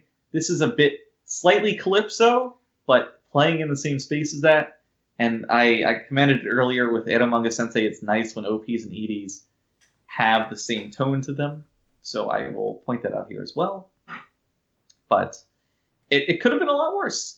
When I heard this guy was going to sing, I was like, that's not good. But they did it. And the last show that I have notes for the ED, to really show that this was perhaps a shorter segment than those that preceded it, I took a small amount of notes on Little Witch Academia's second ED, which I'm not super big on, and I think it is worse than the first one still, just like the OP. Again, who knows what psychological biases are in play here. But one thing I really like is that if you listen to the acoustic guitar, there's another song I noted, I forget which one. I think it was Attack on Titan's ED, where the acoustic guitar is played more as a percussion instrument than anything else. And you can kind of hear the clacking of it as the pick hits the strings. And they're playing these 16th notes where it's like end of 1, end of 2, end of 3, end of 4. That kind of rhythm. And you just hear the chords being picked without necessarily hearing them ring out. It's kind of drowned out by the rest of the instruments. And that is it's kind of like a very smart choice, because you can record acoustic guitars in a number of ways. You can do it that emphasizes like the treble of the fretting and the strings being picked, or you can kind of tone that down and just hear the resonance of it. But the way that you emphasize that first half of just strings being struck, I think that's a very smart creative choice. This song sounds a lot like the Battery ED. From that, just fantastic Hallmark show. But it did have a good ED, and that is a compliment, believe it or not, that this sounds like that. But I'm not going to pass an opportunity to say that Battery was fucking garbage. Just heinous. Garbo. It is Garbo. It is Gravo. There's some nice arpeggios on the guitar in this song, which are like just fine. You just want to use the word arpeggio. Yeah. I was wondering, like, is Steve just gonna comment on this, or is he gonna comment on this with a blue steel joke? And at that time, Kenny was still in the podcast, so I didn't know for sure. But he's on here. Kenny. Yeah, rip Kenny. Kenny died trying to take the Mario Kart paraphernalia off his Target shopping cart. And Bing bing wahoo! he will be missed. But yeah, the song's serviceable. I have it marked as medium plus, which is the highest grade I've ever given anything in my life. But in I want you to go to a steakhouse and order a medium plus steak.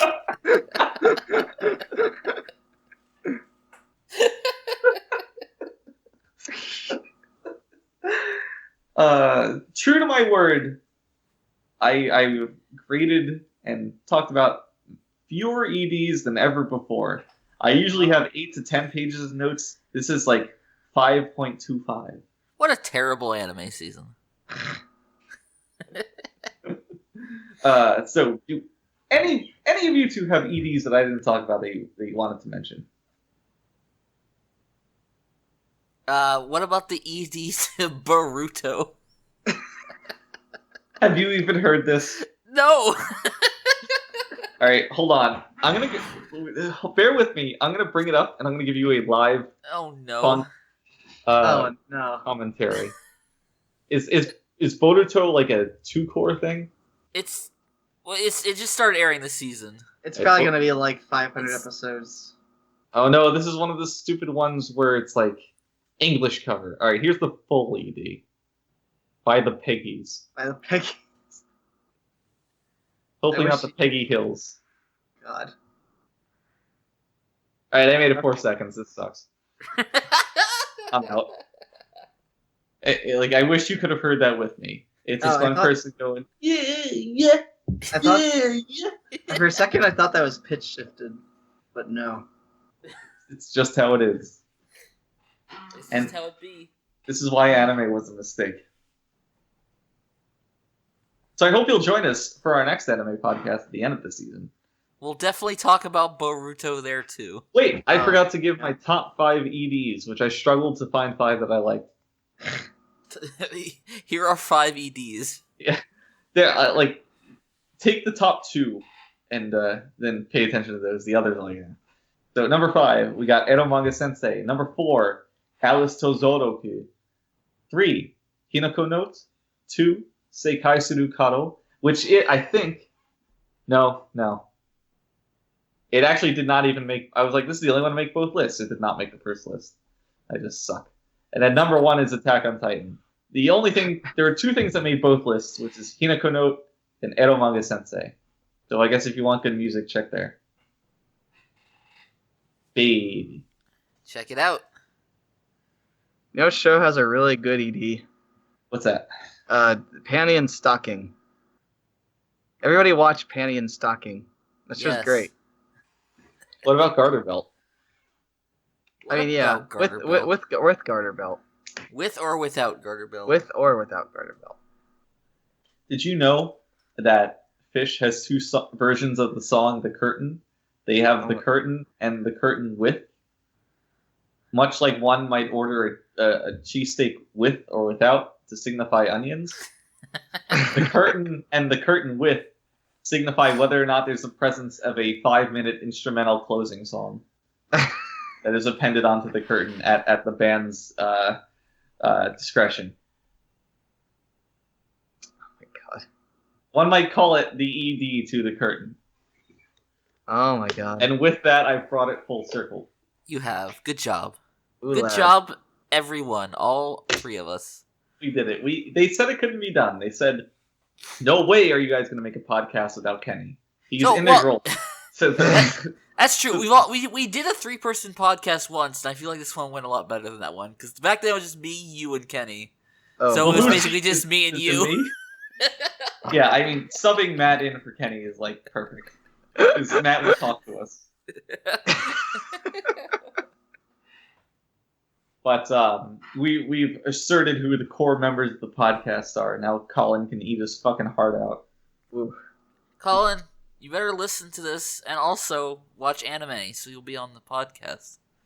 Because everyone likes you.